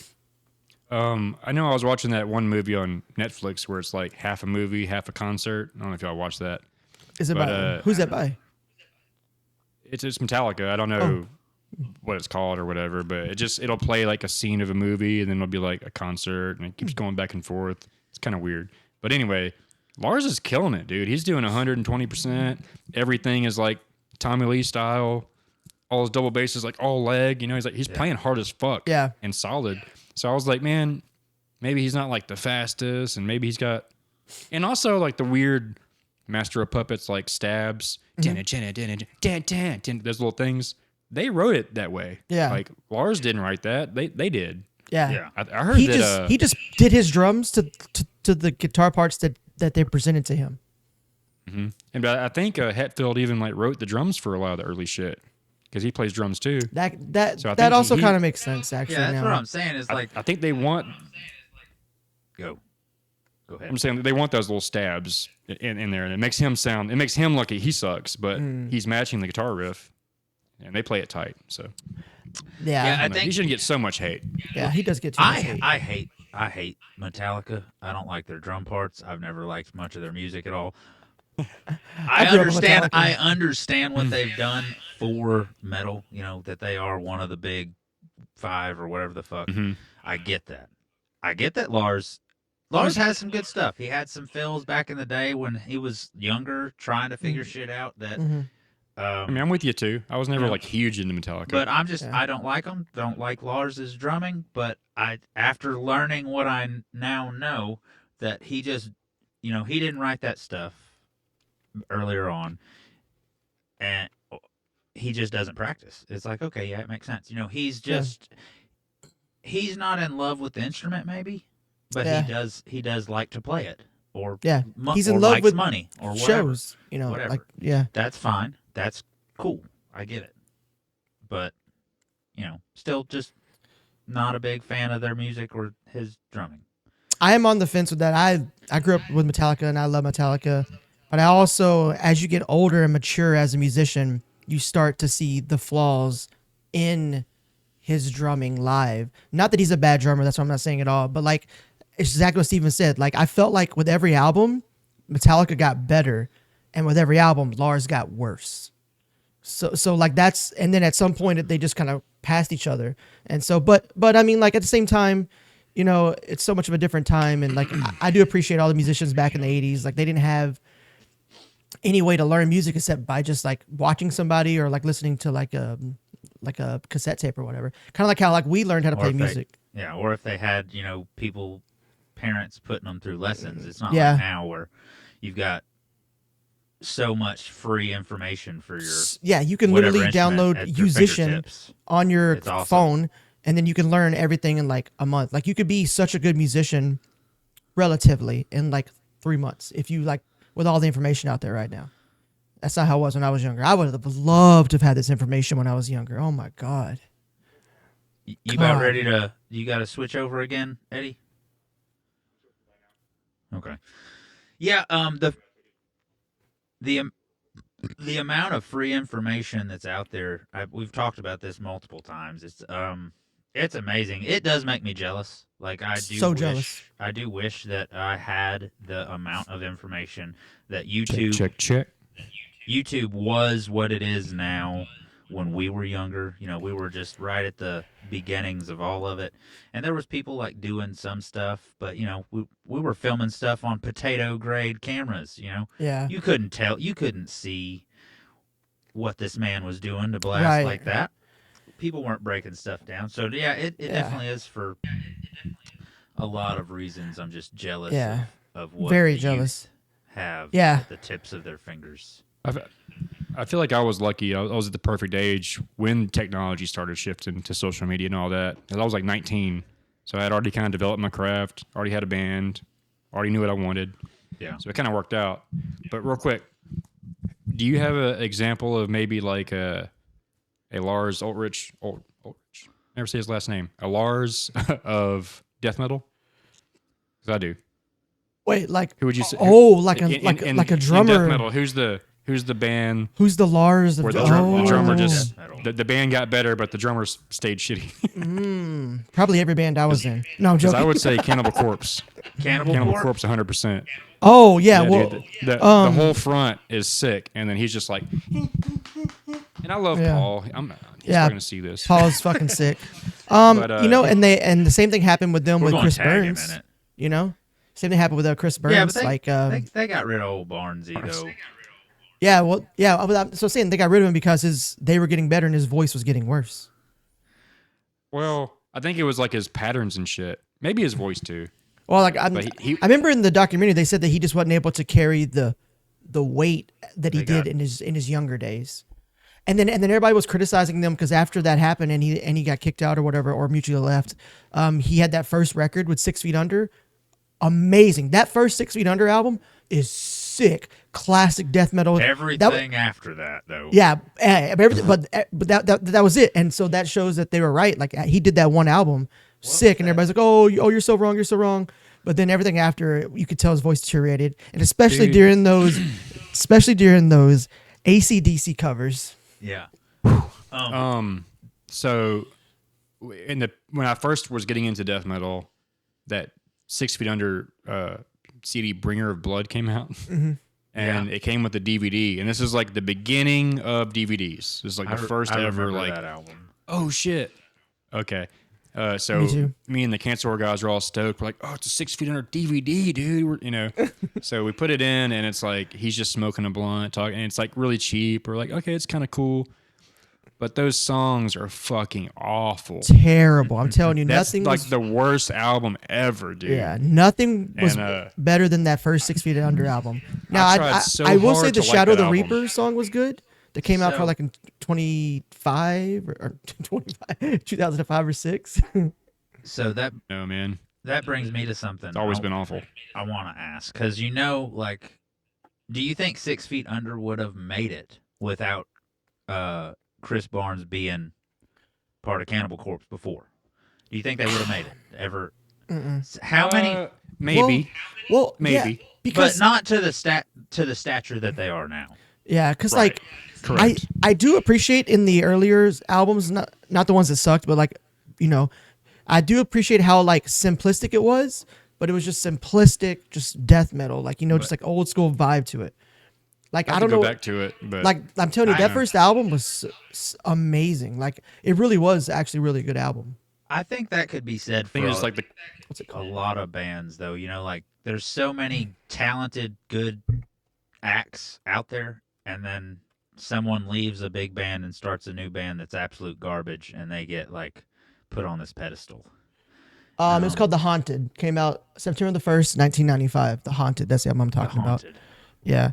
And then what were you saying That's the about good one you're saying? yeah, what? you're saying that's a good album. Yeah, that's the first album that he did That's the after he good left. album. Yeah, that's the first album he did after he left Cannibal Corpse, and I think that's the best. The one that came after was pretty good too, but that's when they started the going Haunt- down. Is it the one with the brain on the cover? Let me see. I think that was the first one. I thought. Yeah, I don't yeah. know. Okay. No. Haunted is the one with the skull, and it's got like Oh, yeah. smoke coming off of it. That's the very first Gotcha. one. Okay.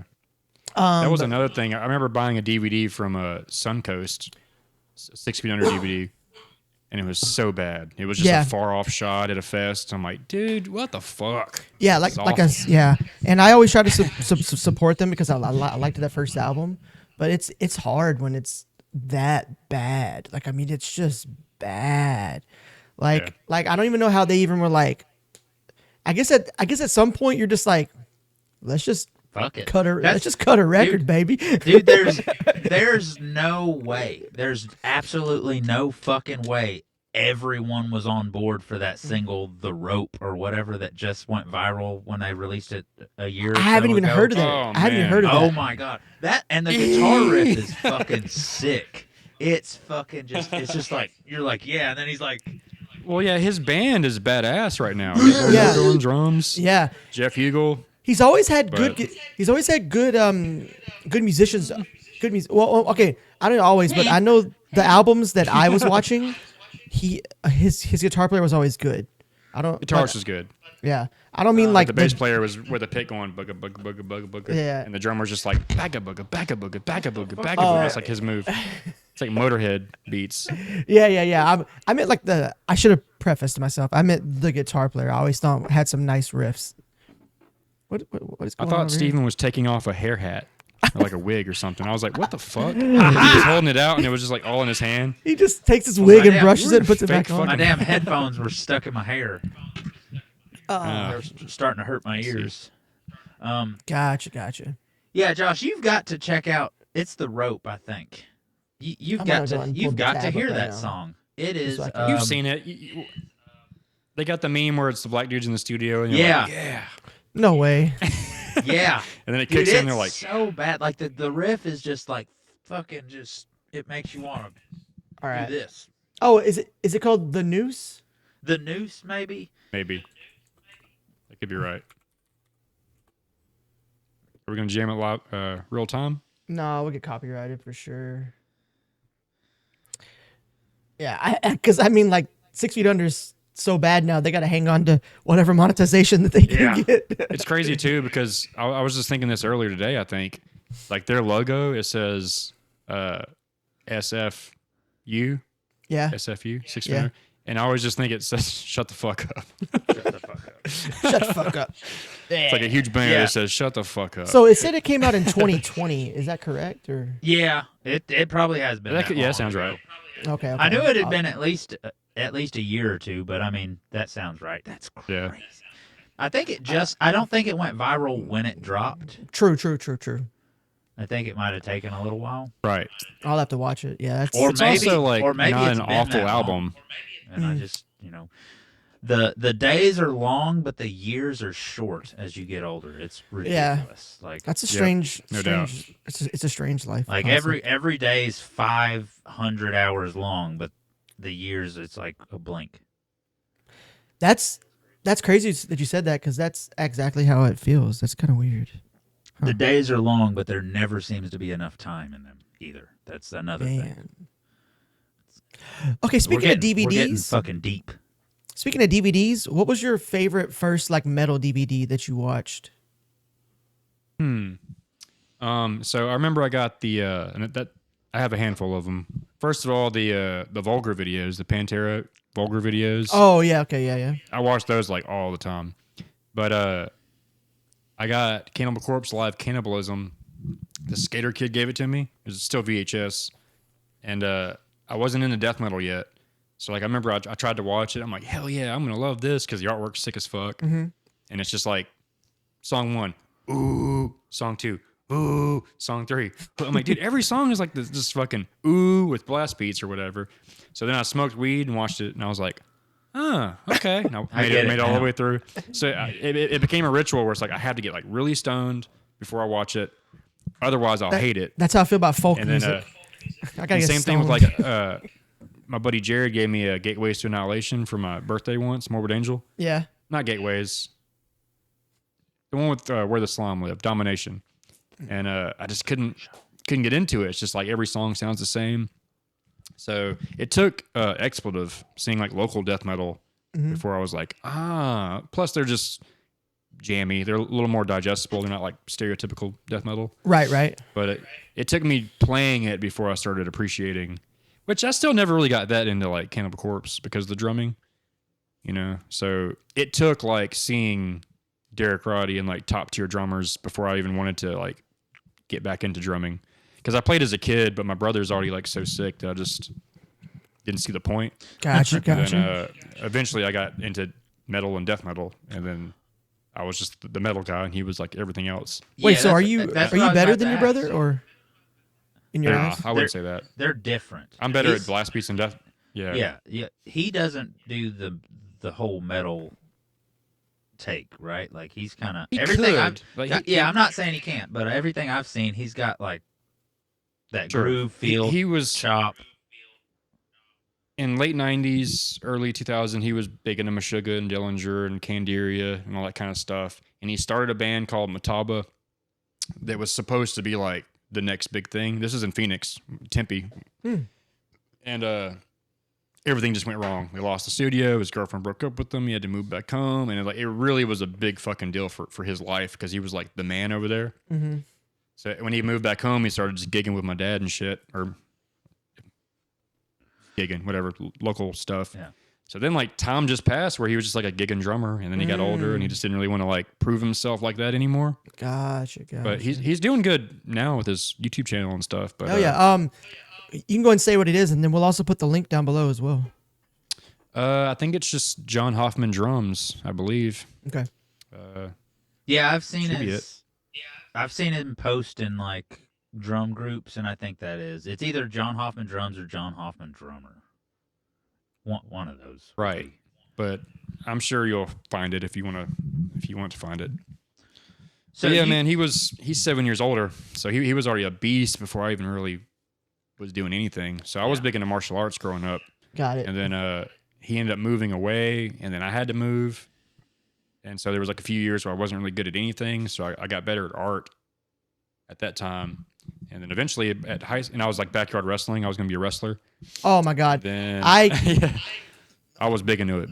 But, a little tantrum on the backyard wrestling. Around. I'm going to put a pin in it, but I have a backyard wrestling for sure story. Yeah, we can talk about that for the whole next. Well, but yeah, eventually in ninth grade, I met Jared, started playing drums, and the rest is history, I guess. Yeah. Okay. So with the backyard wrestling thing, like I've only ever been huge into like three things in my life: music, wrestling, and I love sports. So like everything else, I could literally care anything about. So when I was a kid, I was obsessed. I grew up also in the best time for ever to be a wrestling fan. You know, in the late 90s when it was like the Attitude Era, WCW, ECW. Same. So, and all my brothers were older than me, like way older than me. So they were like in their like 20s when I was like, like 12. And so like they were also huge wrestling fans, and we're also a wrestling family. Like we're kin to the Von Erichs and all that kind of stuff. So wrestling is kind of like big around like us. So then like one day my brothers convinced my mom. They didn't have to convince her very much. Like, hey, we're gonna build a full-on wrestling rink in the backyard, and we're gonna start doing shows. And my mom was like, cool. Built it. Learned like the ring was flexible. It had the ropes. It had it had the curtains and everything. We built it, got the chairs around it. We had a walkway. We had lights. We had a speaker. people paid admission to come watch. We had people commentating, and for years I was like a full-on professional backyard wrestler. That's why I always tell people, if YouTube was around when I was younger, it'd be crazy. I'm talking about like, because like, and like my brothers went to the wrestling schools, and like I would go train with some of the like Von Erich teachers. So like I learned how to like hold myself up during suplexes, how to fall right. So it was like a full-on production, bro. Like, and my name was Van Death. I know that sounds stupid because it was a long time ago, but I was like the gothic wrestler kid that was always high flying and stuff.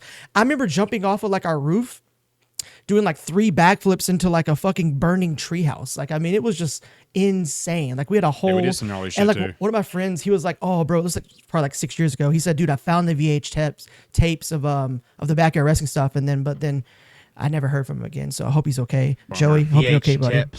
Yeah, the VH tips. But I mean, it was a full-on production. We're talking about music, pyro, like the sickest shit ever. And it was like nobody knew except like people that was in the community. It was, oh my God, just like I get so hyped about it because it was just so sick. It was Honestly, that's probably some of the best days of my life, dude. I don't think I had as much fun as I have then, you know? Oh, for sure, bro. I was walking around with my Walkman playing my my mom's broom, pretending I was playing guitar. Like, yeah, I've had some wild stories like that. And like I told Steven, like I burnt my drum set because I thought I was on stage. Yeah, but I was just all in. But yeah, that's crazy. Like I love wrestling, and like I thought I was going to end up being a backyard wrestler for sure. I don't think I've ever heard that story either, Josh. Yeah, because it's just like nobody ever brings it up. So like I just always don't like talk about it. I mean, I've talked about it at like parties, how like I did backyard wrestling, but I never went into detail. But yeah, I mean, it would be really fun to connect with my brothers or even Joey one day and just be like, see what memories that like they remember. Yeah, like I do vividly remember getting also off the roof. I got power bombed into a playhouse, but we set, like those little like toy playhouses, but it was set on fire as I got power bombed through it. And then like I am like dragged in the ring, and then like, oh man. And we had, we would go to Lowe's and buy those long light bulbs, the ones, the fluorescent bulbs that break. Yeah, and we easy. would just beat the fuck out of each other with this. Like we had tables, chairs, and ladders and bears. One time, it was me and Jeremiah, Steven and Brandon. So it was just me and him, and then these other 2 guys that were just friends. So no audience whatsoever, no cameras or nothing. We're just like, hey, let's have a wrestling match. Like, we'll see who can have the better wrestling match. We'll judge each other, basically. So they have theirs. They did some like high flying shit that was kind of cool. And so we're like, we gotta do something special. So we're gonna like get like a flaming stick, and I was gonna like beat him on the back with it. So we're fighting. It's trailer park days. So we go out of sight where the gas and stuff is, and we're trying to be like super fast. I'm making like boom, like we're fighting, but he's like pouring the gas on the stick. And so before he's even done pouring it, I light it. And then it lights the stick up to the tank, catches the tank on fire. He drops it. It flails around, catches like the yard on fire. So then he runs, and we're like, fire, fire, fire. So I'm thinking the bitch is about to explode. So when I was a kid, I should have told this story first, but I caught my grandma's yard on fire, and I was like running and grabbing cups of water, and she came out and got the hose, and I'm like, oh, the fucking hose. Okay. So now I'm like, hose. So I go to the hose, and the fucking knobby bitch is like off of it. So I need like pliers to turn it on. I'm like, fuck, dude. So then we're all running in and out with pots, of water on gasoline, which doesn't work. It just splashes it, makes it more. And my grandma sees us across the street just panicking or whatever. She comes, and we grab a towel, and we find pliers, get the hose, think it's done. And there's a little bit of a fire left, and I go and like kick it out the way, trying to be a hero. And it's just like ignites it all over again. And then we got it out eventually, but it was just like, dude. Oh my gosh, that is so I had like sick. 7. I probably had 7 fire experiences of just like, fuck, out of control. Insane, I try to bro. not fuck with fire unless I'm smoking weed or Yeah, something. that's insane. I remember my mom went grocery shopping, and she came back, and because my brother was like, well, if you want to be a professional wrestler, you got to learn how to be thrown through like woods and 2x4s and fire. So we just had on the outside of the ring. Through the wall? Well, no, so this is my brother was telling me. So my mom is like out grocery shopping. So we have all these boards lined up, and they're just grabbing me, grapples me and throw me into him. And I'm doing like different ways I'm flying into it. I start doing like flips and then I'm landing into it, trying to oversell it. And then one was on fire. My mom comes home and she just sees us. She sees her kids throwing each other through flaming like woods and stuff. And she's like, hey, dinner's gonna be ready in 20 minutes. And we're like, okay. And then that was it. And I still remember this day. I was like, the strangest thing. Can you imagine just coming home and just watching your baby boy getting thrown through like? Can't imagine. And then she's just like, hey, and I still remember it was shepherd's pie. Dude, if my girls were doing the same shit I was doing, whew, I'd be freaking the fuck out, dude. Oh yeah, bro. Excuse me, boys. Jesus Whenever Christ. you get done throwing Josh through that flaming wall, Shepherd's pie. fresh shepherd's pie, It was, bro. That'd be a funny lemonade, One of the another like Dr. dumb, Thunder. Dr. Thunder. Dr. Thunder. Yeah. an injury that I received once. It was dumb, and we were like wrestling pillows. This wasn't even backyard wrestling. This was like inside the trailer. Oh, I did a lot of pillow wrestling. A lot of pillow wrestling. And so That sounds. you open the suggestive. door. There's a big porch, and then the couch is like long ways. Like so you open the door, and the couch is like the arm of the couch is in front of you, and it's like the long ways. So basically, we set the pillow up on the far side of the couch, and we're like running on the porch and like suicide diving over the side of the couch, like Undertaker. So I take off, and I'm in my socks, and like as soon as I'm about to like full commit, I hit I stubbed my toe on the fucking the bottom of the door or whatever, the little whatever that's called, the wooden piece at the bottom. Oh yeah, the ledge. I like broke my fucking toe. Like it didn't snap to the side, but it like jammed it like into my foot. But basically, like, I hit it so hard, and then I just like ragdolled, fell into the couch, like hard, so hard. Like my neck was like.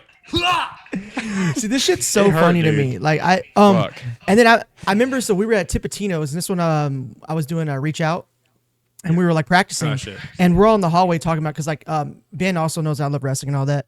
And then somebody was there in the hallway just talking shit. They're like, oh, I bet you never wrestled or this and that. You can't do anything. And I was like, bullshit. I was like, I can have. I was like, any one of these people right here can suplex me right now. They're like, no. And I was like, you know what? I'm gonna pick Ben. Ben's the shortest one. And so I got him, and I was like, Ben, you just pick me up, and I'm gonna do the rest. He's like, all right. And it's on video somewhere. He picks me up and just suplexes me, and everybody's like, oh shit. And I was like, yeah. Bitch, Yeah, I got suplex. Hell yeah. Motherfucker. Yeah. James was there. Keegan was there. It was super Did fun. you ever hear about the fight at Metal Monday, the fake fight that happened? So it's Captain from Devourment, the guitarist, and he came in, and so basically Sean Whitaker and City's Discrepancy was playing. Paul from Cerebral Bore was like his package. So I don't remember exactly who. I think it was Iniquitous Savagery from Scotland. It doesn't matter. But anyway, the Captain was there, and he has a band called Intestinal Fortitude.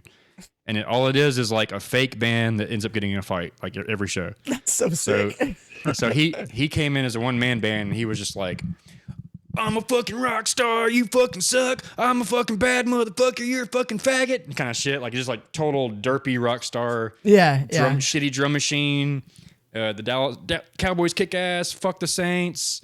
Fucking Gotcha. you guys don't even know what the fuck. Like you can't fuck like me. Just saying all this cheesiest. That's like, always the best shit. one. I bet you can't fuck like me.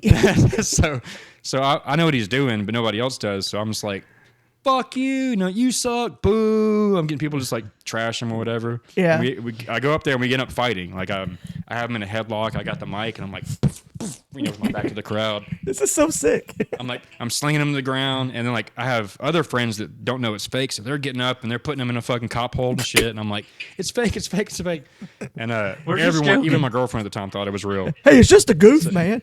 So every year it pops up on my memories, and like I'll act like it's real again. Like, yeah, fucking 6 years ago, I beat the fuck out of Captain Piss, and no one helped him because he's That's blah blah so blah. funny. My That's so knuckles were funny. jamming in his. It's just like a shoot, Planet Piss. And then everyone's half people think it's real, half people know it's fake. That's But, so funny. It's fucking hilarious. There's pictures of me just like throwing a punch. You can see like the fucking gleam of my arm or whatever. That's so sick, bro. Fucking tracer of my punch. Steven, are Anyway, you getting good stuff. wasted on them non-alcoholics over there? They're really good. They are. Yeah. Listening to There's- our fake fight stories and Yeah. There's hey, like y'all have some good fight stories. Uh, stories. I don't. not- I've never well- been a violent. oh, well, there's those. we have the 2 fights that me and Steven were a part of. I like we fight were, stories. I probably were don't playing remember them, but go ahead. we were playing a show somewhere in Louisiana, and yeah, I remember these. and then I remember I was on stage and this guy was like being a dick or something, and then like we finished the set, and then they were moshing and somebody pushed me in to the mosh, like not to mosh, just like bumped into me, and I bumped into this other guy. And he just turned and just fucking like bitch slapped me. So, Oh shit! and I got so mad that I just started just fucking fighting this dude like on the spot. And so this is when Ben was in a different band. I can't remember what's going on. Scare the Dark was playing.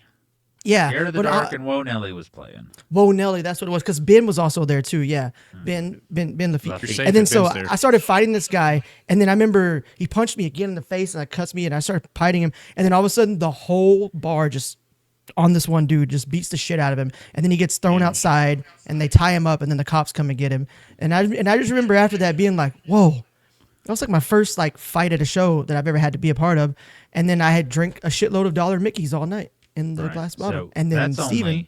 that's only part So of the story. that's only part of the story. Yeah, now Steven has another part of it. Well, it started when Ballet was on stage. This guy just came in and was like,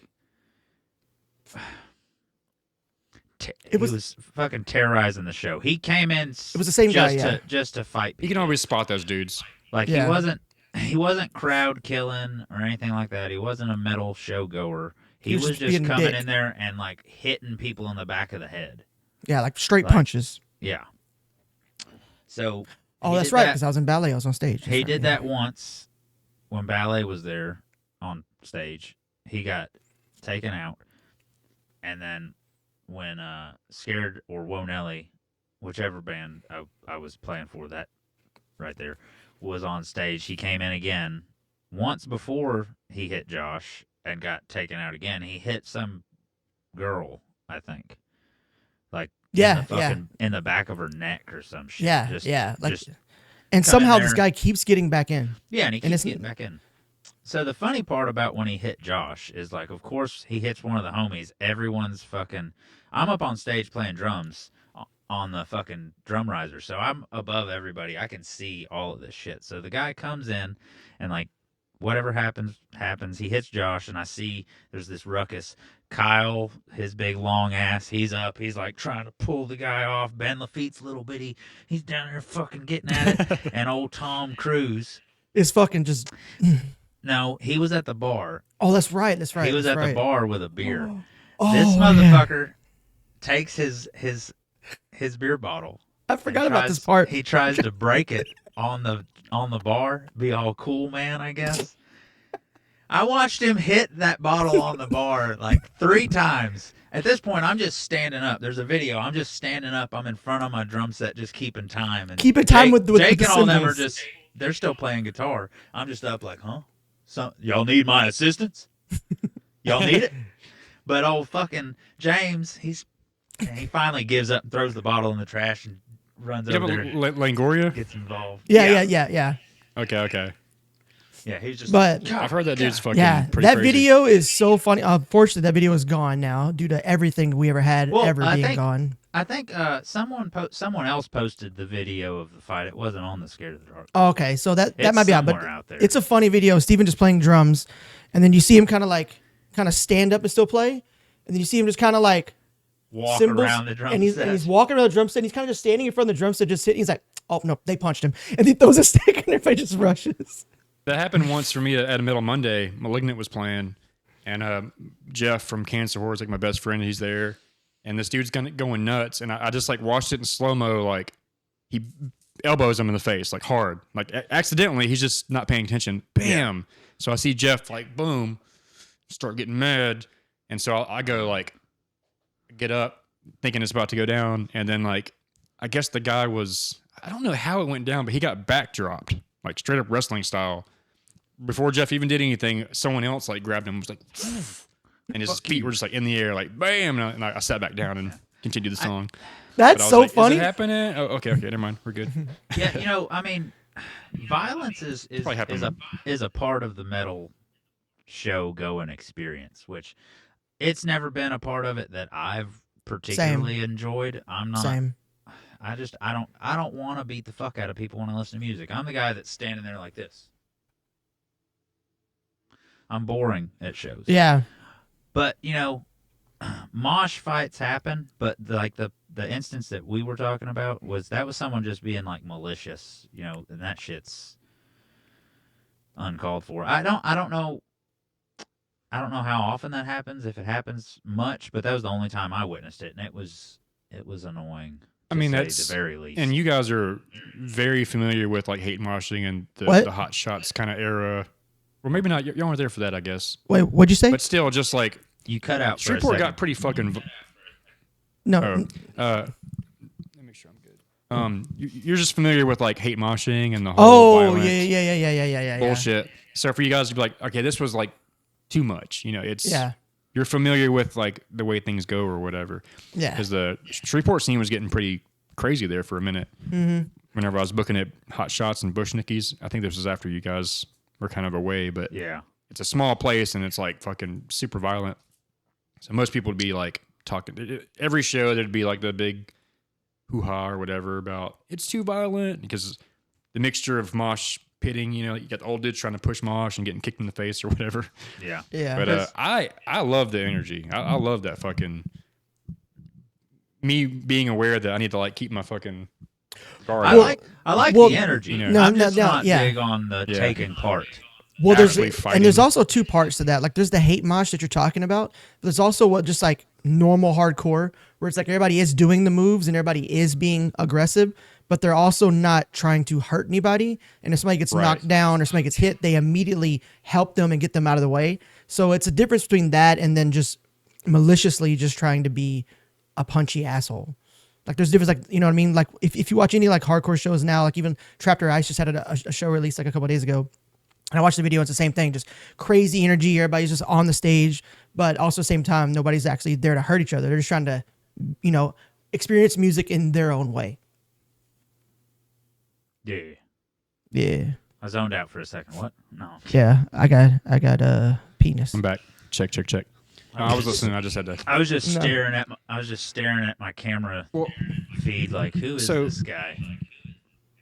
That should be the way you should be in a bubble. You should be like almost like wrestling. You should be like trying to look as violent as possible without actually trying to hit anyone. Mm-hmm. And if you do, be like, oh shit, my bad. But a lot of kids, or they're even not kids, don't think that. They think, oh no, you are supposed to. I'm tough. Yeah. And so there's like 85% of those people aren't tough at all. And then there's like you get like the military guy or whatever. And so like, there is a clash of like untough guys trying to look tough, actually hitting someone who really is tough, who is not scared to fight. And then their friends be like, what the fuck, dude? Yeah. What do you mean, what the fuck? You just hit me. Potentially ruining the entire show just because you want to. Yeah. You want to be. But if it was just understood that we're not actually trying to hurt people, and then the hate mosh thing got more popular. But it still shouldn't be elbow to the teeth. It should be windmill with a palm to the shoulder. Yeah. And back and top of the head, not fucking bow. Some people also they're like so ready. They're like, I want to get my lips busted, my nose broke. And some people are about that. I guess that's what you want. I guess, but I don't know. I also just don't attend those. But there are shows for that. That much, Like, there was that whole thing happening in San Diego and probably a lot of other places too, but it was really big in San Diego. It was the same thing about the hate moshing, but it was all straight edge kids. And they were going to all these hardcore shows.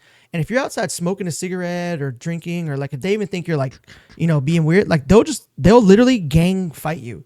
And it was a huge deal in San Diego where like it just like straight edge cliques will come to hardcore shows, and anybody that they thought wasn't straight edge, they would like basically gank them and beat them up. It was a big deal for a couple years. The Boston beatdown videos with NSU, I think, or FSU, something, I can't remember what it was called, but it was like a straight edge hardcore. Fuck shit up. What you're saying? It started in Boston in like early 2000s or whatever. Yeah, maybe even 90s. Probably 90s. And it slowly made its way across. So like once Shreveport was like hate mosh, I was like, oh, you're finally aware of this shit now. Because I remember in 08 with I Russell Bear once was when I was like figuring it out, you know. Yeah. And then I feel like it was like 2013, 14 before he was like going crazy in Shreveport. I'm not sure when you're talking about with Cali, but I'm sure it kind of. It was like just ending when I moved to San Diego in 2015ish, so like 2016, maybe it's still going around, but like it was because I remember talking to some friends there, like Aaron, he's a straight edge guy from there, like he was like, yeah, it was crazy what they were doing. He was like I would go to the shows, but I wouldn't be a part of it. He was like, sometimes people wouldn't even go to the shows just because they knew that the straight edge like clique would be there. And they were just literally out to just beat up anybody who was not straight edge. They wanted to beat you into being straight edge. And I was like, this sounds like religion. Like, it was crazy, bro. Like, and so all that got shut down. And that's also why some of the venues in San Diego that were super sick are not there anymore, or that just kind of like stopped doing shows for a long time. I know Brick by Brick they started doing shows again around like the 2016s because of that. But I remember shut down, didn't it? So yeah, Soma stopped doing side stage shows for a while because of it. But Soma's still there. Yeah. But then they started bringing it back, you know, once that kind of like, you know, flooded out. I'd probably say around 2016 ish. But yeah, it's crazy. Crazy times. Oh, speaking of wrestling, on a tiny small note, my tattoo artist lives in California, and his shop is in Ocean Beach, and their tattoo shop was right next to like this wrestling company or something, but the guy was doing underground wrestling in like this in the building next to him, and he would have I'm so sick to my stomach. I never got the chance to do this. He would have the live bands play there all the time during like wrestling events, but sometimes he would just hold shows and the bands would play in the fucking ring, and then around the ring would be the crowd. That sounds pretty dope. Oh yeah. Fucking sick as that. But then it ended up getting shut down when I was there last time for my tattoo because he was embezzling money or doing something shady or whatever. But how sick is that, bro? Just you're in the ring and people could climb on dude, fucking. I think it's only a matter of time before I'm mixing wrestling and death metal shows. Dude, I'm in the I know people who are doing wrestling, and the Heathen House out there, he's building a big ass stage. It's just getting bigger and bigger, so it's getting better for like festival events, not just like music, but like we could do wrestling and stuff too. Whatever. Yeah. So yeah, that'd be so sick to have a venue called the ring or like the arena. I don't know. You'd be that would be cool, literally for sure. And you play, and you know, if you want to make it where it's available for like bigger size bands, you know, make the ring bigger than the normal size. But that would just be fucking so sick. Like I mean, like that'd be cool. Like I guess you could technically have like one side with no ropes. That way it actually looks like a stage. Yeah. And you could actually have wrestling events. And it'd actually be cool because you could set up tables on the far side and throw them off or whatever with no ropes. Could work out. so sick, bro. Like I think it's such a good idea. It would be the biggest underground hardcore venue of all time. Let's do it. Invest. Let's do it. We're all broke. Probably, I'm gonna so this part of the podcast will cut out so nobody can steal my idea. So they'll probably wrap this up soon. I'm getting kind of cold. okay, gotcha. Yeah, that's what I was gonna say. Is we're creeping up on 2 hours. Let's go ahead. Yeah, we're 1:53. So I'm down to do this anytime. So Hell yeah. we'll do it again. We talked a little bit about the feats and the backtrack allegations for some drummers in the death metal, deathcore community. Some wrestling. Back forward. White stories. The whole slide technique. I guess my example wasn't the best bit of media, but I didn't realize I can't do it standing up. The leverage of my leg to go pop pop. So whatever. The ending question we had for you last time, I don't know if you remember, but we'll just go ahead and ask that one again since that other episode never saw the light of day. You've toured all over. I mean, done a couple different countries, couple long hauls. What's your favorite tour destination you've done, and what would be one you haven't done that you want to go play a show? That's hard. My answer was probably Germany, Switzerland area, just because the death metal scene's like really strong there. Yeah. Germany, particularly in Wermelskirchen, there's like a club with a group of people called the Circle Pit Commando, NRW, and I just really love that. And this is the one that you want to do that you haven't done, right? No, that No, I've been there. Okay, so this one. This is my favorite. If they're like, "Hey, where do you want to go right now?" I'd be like, "Oh, I'd love to go there again." Probably. Okay. Where I haven't been to like Asia or anything, and I've always wanted to go like Thailand and stuff. But I have some pretty good friends. They've become pretty good friends. There's a dude, Mark. He's a really good drummer from the Philippines. Yeah. And because of that, he's in a band, Internal Torture, and a bunch of other bands. But I've kind of got a pretty good following over there because of him. Well, that's sick. I look forward to going there soon. Hopefully, sooner the better. That's sick. I even like start a band with some people over there. That way, they just fly me out, and I'll just have them be the other members or some shit. I mean, that would be ideal. Yeah, but I've always wanted to go like that area for sure. Anywhere I've never been, to be honest. I guess Russia always scared me a little bit, but I always went like Australia's kicking ass these days. Japan for sure. Maybe not right now, but the fucking earthquakes and shit going on. Oh yeah. Well, you know about that? No. I haven't. I hadn't. I don't think I have. What was it? Super recent? So there was like some earthquakes and some tsunamis that hit them, and like it's pretty fucking gnarly.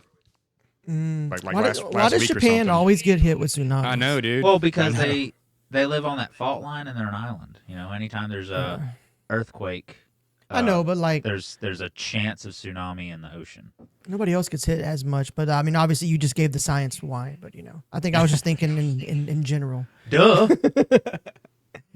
Yeah, why doesn't Florida get hit with tsunamis? I don't know. God, could you imagine how much more of a shithole, like of news stories, Florida would be if it had tsunamis as well? Like it already has everything else. Yeah. It's already like the I don't even know how to compare it to anything. It's just like the strange news. I mean, it's not impossible. All it takes is some bullshit. What is that? It's not impossible. What is that animal that was in Florida? I'm going to say raccoon, but I don't think it was a raccoon that actually went to somebody's house, drank all their beer, got in a fight with a couple of like other animals, beat their ass, and then was found passed out on a beach or something. And like it was all caught on like camera through like Ring cameras. Maybe a black bear. I don't know what it was, but it literally drank the beer, got in a fight with two animals, beat the animals up, and then passed out on the beach. And somebody was like, "That's my spirit animal." That's a good story. I like it. All right. But I don't know what animal that was. All right. Well, I could have made it up. Sounds cool though. Well, Eddie, I mean, I appreciate it. I know we had a rough start today, but thanks for sticking with it. Yeah, I was late. I was late because I filled my drum cover before I came on. I feel bad. I should have just jumped on. Oh, yeah. Well, maybe I'm now familiar with how Discord works, and I won't fucking. It very well could have been my fault because once I went back to it, I was like, "Oh, there's the camera right there." Boink. Yeah, that's all right. Like a fucking idiot, but man, it ain't nothing but a chicken wing. Oh yeah. But definitely have me on again, man. Just wait a month or two and reach out. We're still working on getting some stuff out that we've recorded, so we got to get these things together. Yeah, that happened. But, that's all of my fault. We're working on it. I mean, we got stuff. I hope I end up seeing you at the show, Steven. Yeah, I'm really hoping that I'm gonna be not working 7 days a week. Then I don't like working that much during the winter anyway. So hopefully we get a 5-day-a-week job. But again, that was Eddie Hoffman, Mr. Macheteeddy. Thank you again, as always, man. Dude's one of the hardest workers I think there is. He's always and it shows in his talent too. Always putting something out. So check him out on Facebook, YouTube, Instagram. We'll have all that linked. Yeah, I guess that I don't know why I didn't plug my YouTube channel in the very beginning. Pornhub. That seems to be the obvious thing to plug. But yeah, Macheteeddy Media is my little handle. So I think if you search Macheteeddy on anything, you'll find me pretty easily. I wouldn't say it's a little handle. It suffice. That's an average. It's a decent handle. But all right, until next time, we'll see y'all. Later, guys. Goodbye. Oh yeah, man.